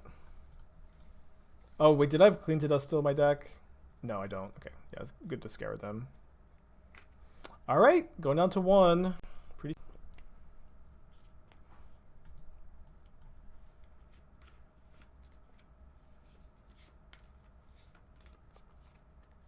I don't know what you're saying, Scotty. You've been yelling at me not to open chest for months. Yeah, I haven't been able to hear you. They drew another spell. What a slugfest. Oh, can't believe it. Okay, I thought this was Teferi. I mean, this is a big problem because the spirit token is like, I have to kill it. I don't have that many answers. I just drew like 5 lands in a row. We still have game 3, I guess. Still have game 3.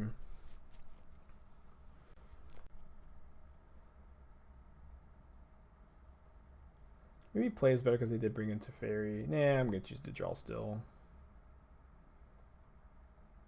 Man, we were so ahead. Just we flooded out and they never drew a non-spell.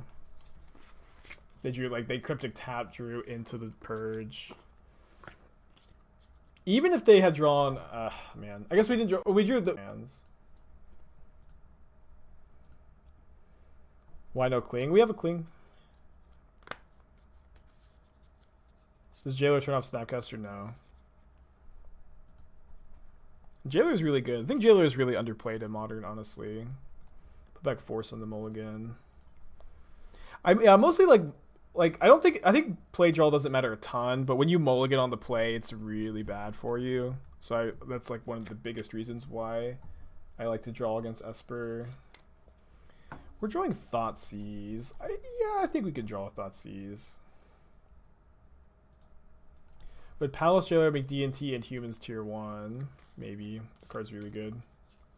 Why did I decide to play only one Thoughtseize? Well, I had cards I wanted to take out. And I think Thoughtseize is fine.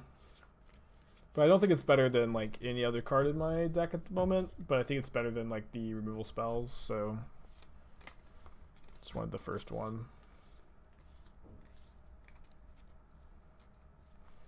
Are they going to allow me to Tails in their Delta?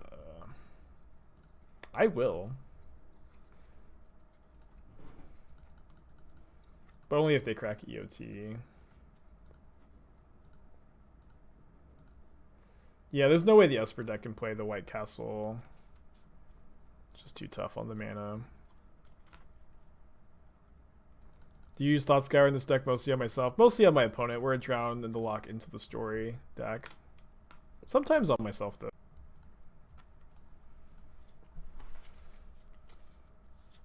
Jace the Mind Sculptor, Logic Knot, Kaya's Gael, Teferi, Hero of Dominaria. I think we take the Logic Knot. Delta. Do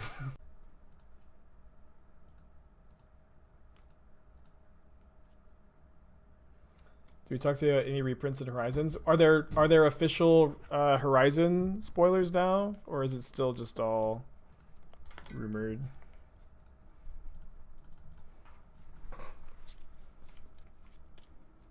No lands, and we even get to Bauble to see if they're drawing a land next turn. It's kind of absurd. They are drawing Hallowed Fountain, which means they'll have Kaya's Guile up. I think I'm still doing this.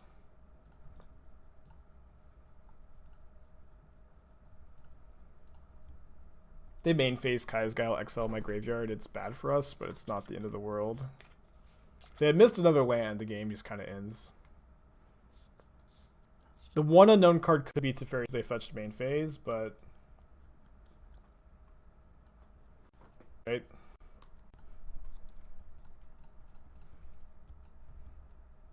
I guess they can Kaya's Guile again next turn. So maybe we wait. And how bad is it if they go exile, sack? Not that bad. We'll just take our like 3 for 1, right? Any wishes for Horizons 2? I wish for cool new cards that I can brew with and don't break me.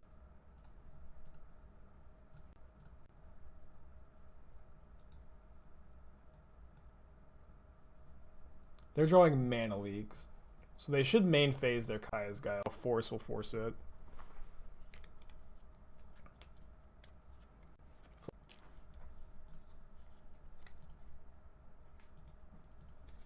Then is, I guess the Mana Leak is like pretty dead at least. Another land stinks.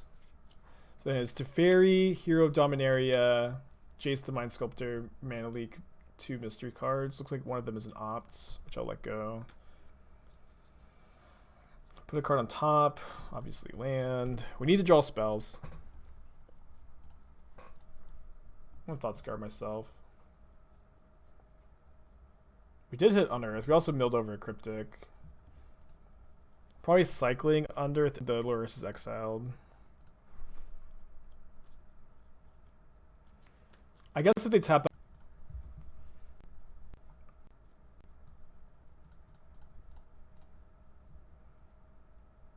Netherlands. Dude, the flood has been so bad these last 2 games. That's what I get for complaining about it. I actually have no targets for that Vista either. They need to play a land to tap out for hero, which they might not do. They probably should. So unlucky. I really feel like this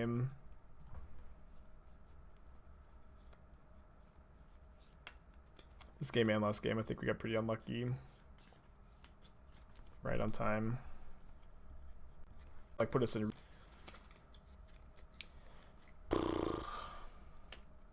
I think we keep this, but it's very close. Yeah, our line. I don't think we made a misplay. The only thing I didn't like was taking Logic on Thoughtseize.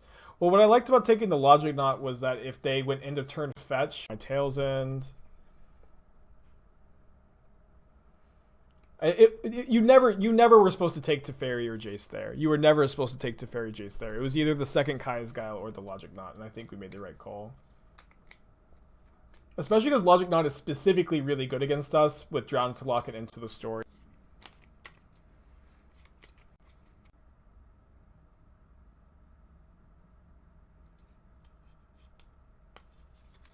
What the hell? Is this something you're just supposed to do against Lurrus? 0? I don't know that it is. Maybe if you have a second chalice in your hand, you're supposed to. I mean, their opponent's not definitely sniping, but it's definitely sus, you know. It's definitely a little sus, but I just to say I think is not true. I'll play Blood Crypt so I can either bolt the Reshaper or Drown.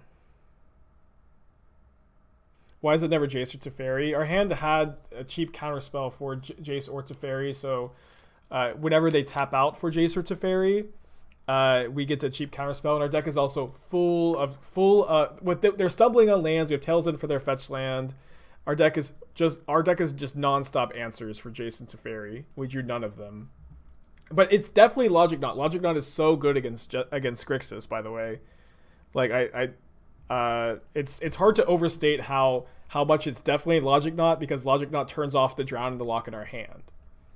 It's 100% Logic Knot with the Thoughtseize, but it's also like second Kaya's Guile over Jace or Thoughtseize. Our whole deck is just like ways to counter Jason Teferi when they tap out for them, and we didn't draw any of those ways, but it's fine. Sometimes you flood out and lose. We made a mistake that game.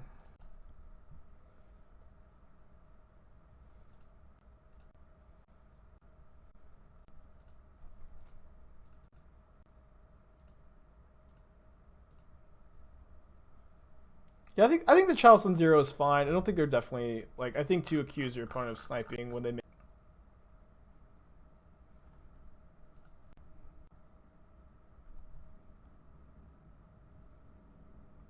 I mean, I'm happy to be playing against Tron. I think this is a matchup that's important to, you know, be testing against, be playing.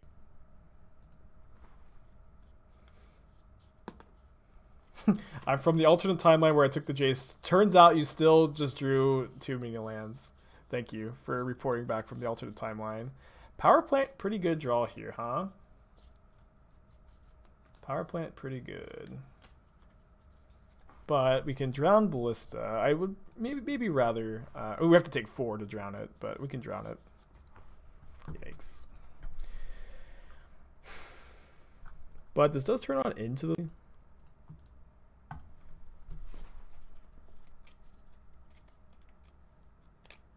Yeah, every time an opponent makes like a good but slightly weird play, they're obviously ghosting, right? Yeah, I've gotten just like so many DMs from people saying, "Hey, I was your opponent. I rewatched us playing in the VOD, and chat was accusing me of ghosting. I don't want you to think that I was. I really like the stream." Just hate getting those messages, please. We will only accuse our opponents of ghosting if it's 100%, and there have been a few moments like that, but they're honestly pretty few and far between. We get to resolve into the story. That's so good for us. Oh, maybe not.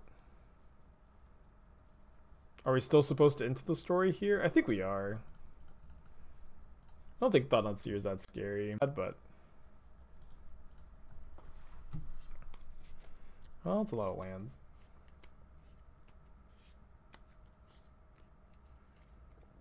They should probably take Drown, right? I only have 23 lands in my deck. I feel like that's a, like... Just the right number.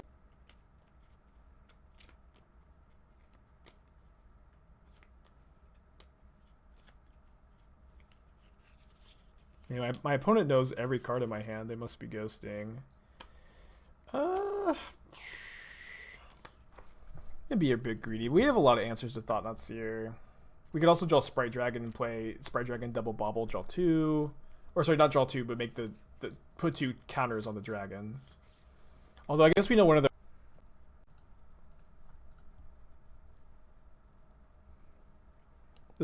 Just main did. Should have waited. Happy to draw a blue card though. I think I'm discarding Swamp Delta. I do actually think that the Bauble to be Sprite Dragon triggers matters more than just like 2 extra lands.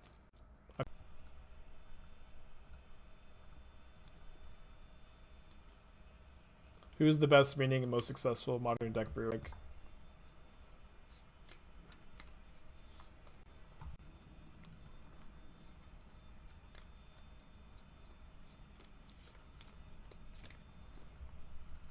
My answer is that it doesn't matter. Alright, you have to draw another Drown. Only 1 left in the deck. They have Dismember, so Lurrus doesn't do it. I could have played this game different.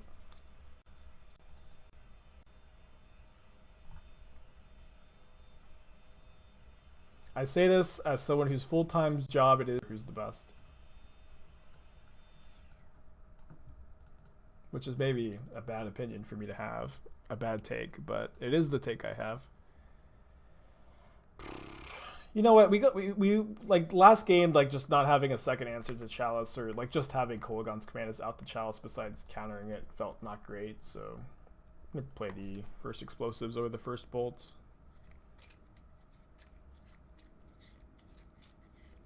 Am I liking this version more than the Sultai version? Too early to tell. Too early to tell. Close.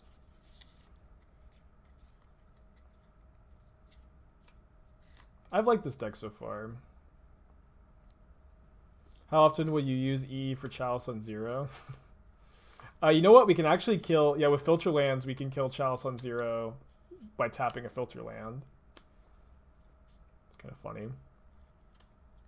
But I'm more so bringing it in for not Chalice on 0. I don't think Chalice on 0 is a super normal thing. I am going to use the restroom real quick. I'll be right back.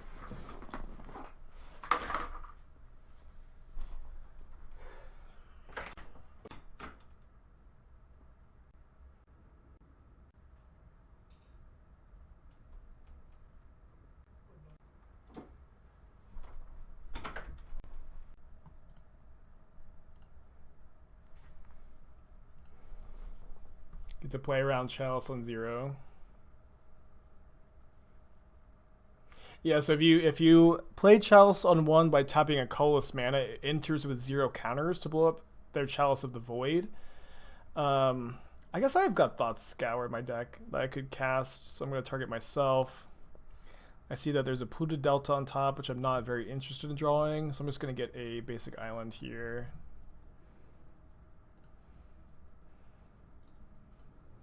Kind of hope that they just play Expedition Map and I get the Tails End it. Cool. Although I guess it's maybe bad if I just have to hold up Tails End for 2 turns. Another Tails End. Don't mind if I do. Confusing, I'm calling it Chalice when it's E. Yeah, sorry, just too many.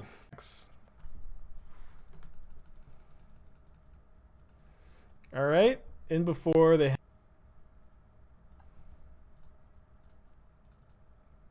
It's so easy to just like when you're streaming say the like be thinking one card and say the other. I do it all the time. Surprised people don't complain about it more.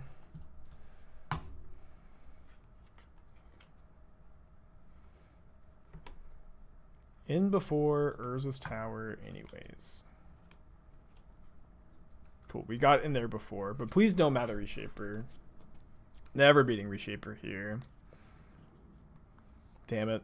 Well, the game is over, of course, but we'll keep playing. We'll try. We'll pretend like we can win. Ooh. Holding up Cryptic Command is way better against Thought. I'm gonna slam the dragon though.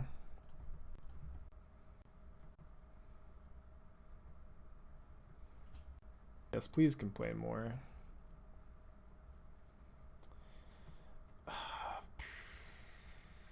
Oh, Chalice on 2.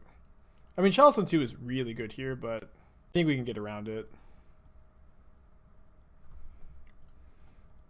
I don't feel like I'm just dead to Chalice on 2.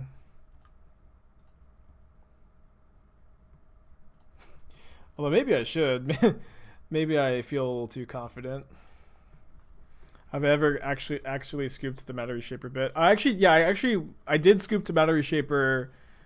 I was actually dead to it, or like I couldn't beat it a couple weeks ago, or last week. Yeah, last week my opponent did cast a Reshaper and I conceded to it, but I was dead.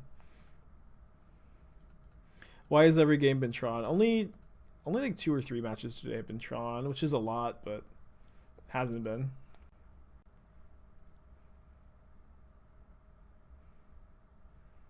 I'd love to counter this, so bounce draw EOT.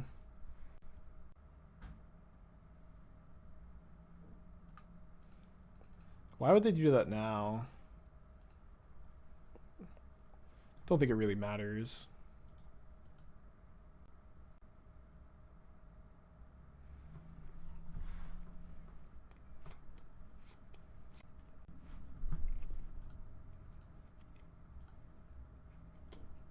I've heard a lot of people say that they haven't seen much Heliod in the queues lately. I did play against it once today, but I don't think I've played against it for like the whole.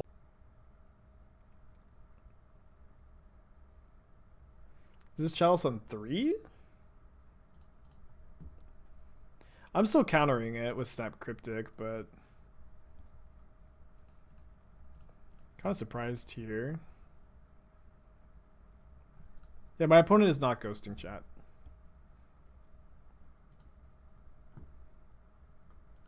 I went into their stream. I'm watching their stream. They're not ghosting. Just kidding. Please, a joke, please. Please forgive.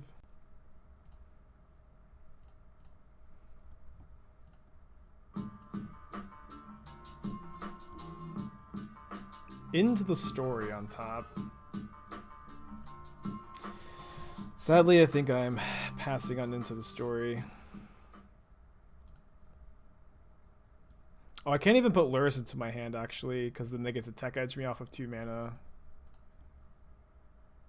So I might Tails End the Reshaper. Maybe I should save it for the...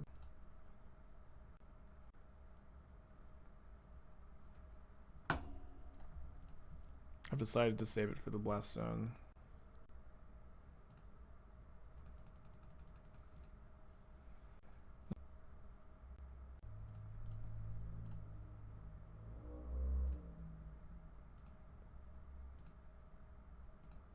Spatial Contortion is the reveal.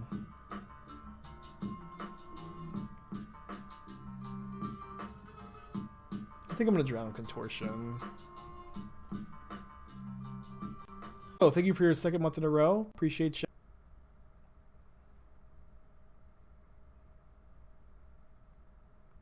Very nice of you. Second month is a very important month. Good draw. So Lurrus in hand, snap 2-drop, even if they tech edge me. I think is the line. I guess they have Scavenger Grounds, but they don't have Tron, so it's like super hard for them to play a threat that I really care about countering and have 3 mana up for Scavenger Grounds.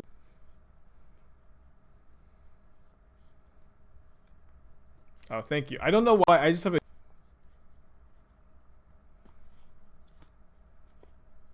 I don't see it until someone...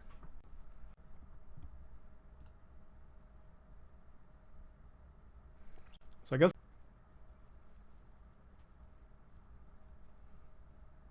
Which they can...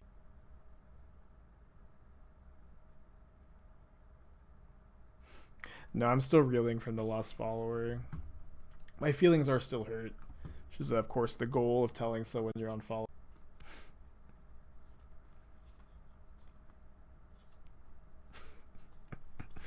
But honestly, that person did more for me than they could have ever. Their plan of hurting my feelings backfired because we got some great copy pastas. Spawn, thank you for your second month in a row. Hope you're having a good day. Appreciate you. Have you considered Monastery Swift Spear in this deck? So, a good question, because this is a lesson all of my fellow blue players need to learn. And that lesson is that if you are... oh no, they... Actually, my graveyard is... I forgot that it's extra bad because I lose the Lurrus, whatever.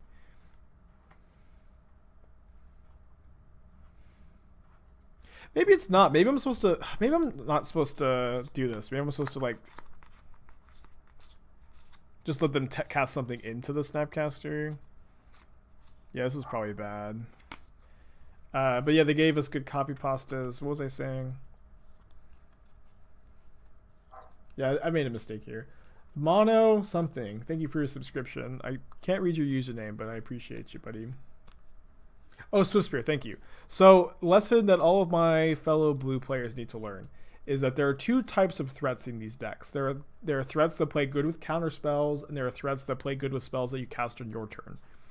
Sprite Dragon is an example of a spell that plays well on... They're letting this happen. Sprite Dragon is a card that plays good with counter spells because you get counters on it. So here, like the buff stays. Monastery Swift Spear does not play well with counter spells, so you don't want to play it in a deck like this. Dreadhorde Arcanist also doesn't play great with counter spells, although you can make it work sometimes. Delver of Secrets plays well with counter spells because you just cast it and you get to hold up your mana. Tarmogoyf plays well with counter spells. There definitely are examples, but that's a lesson all blue brewers have to learn. The Unfollower didn't type exactly. So the story was it was like the first or second day I had the Klothys shrine bit, right? And someone in chat, the person who unfollowed was like, wait, are you actually worshipping Klothys? Are you religious? Is this a bit? And of course I told them that yes, I was seriously worshipping this piece of cardboard on my wall, and they told me that they were unfollowing because of it. Really funny. And has led to a lot of copy pastas. And they'd also only been following for like 3 weeks, but I do think it's, it's good to talk about this. If you unfollow me, I don't take it personally. I totally get it. That's just the nature of the biz. You're like less interested in Magic, or you're less interested into the stream, or I do say something that annoys you because I am talking for 40 hours a week without a filter, and I'm gonna say some stuff that annoys some people. It's just gonna happen. But for someone to performatively unfollow and tell me that I've upset you just to try to hurt my feelings is douchey, and you shouldn't do it. Injin, thank you for your 8 months in a row. Hope you're having a good day. Appreciate you. That's very nice of you. 1 subscription equals 1/100th of a unfollow. So for every subscription I get, my feelings are restored 1%, and then every unfollow, my feelings are destroyed 100%. So it's quite a difficult ratio to maintain. I'm going to keep this. Does my opponent keep 7? They mulligan to 6. Yeah, 1% restored.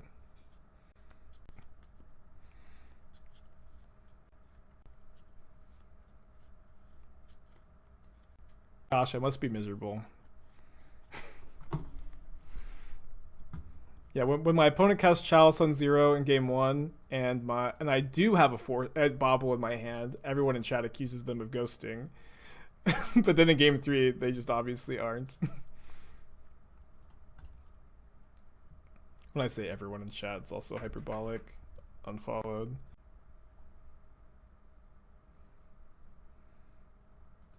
I think I'm supposed to play the dragon here. Sure, though, I could see Thoughtseize being better.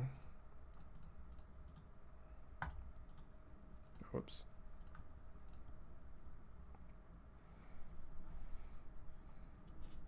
Oh yeah, me saying that the Clothis worship is a bit is also a test of your faith. So anyone unfollowing because of that has failed the test, and I'll be unfollowing you.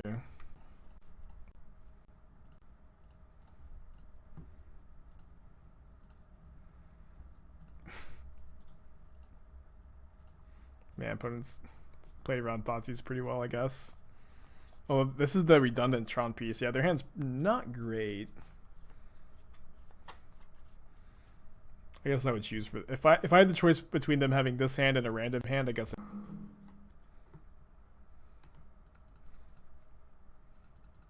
Kind of surprised that when they played the Chalice.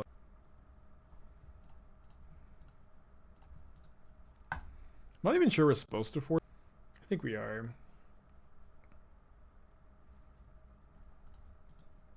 It doesn't seem obvious to me though if we are or are not. The wastes. So they can tech edge here to like make it to where the cryptic is just a bit.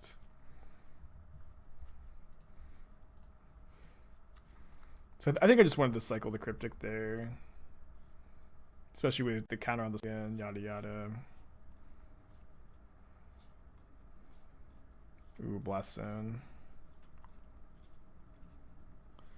Blast Zone and cast Reshaper. Not casting Reshaper. I don't think they know.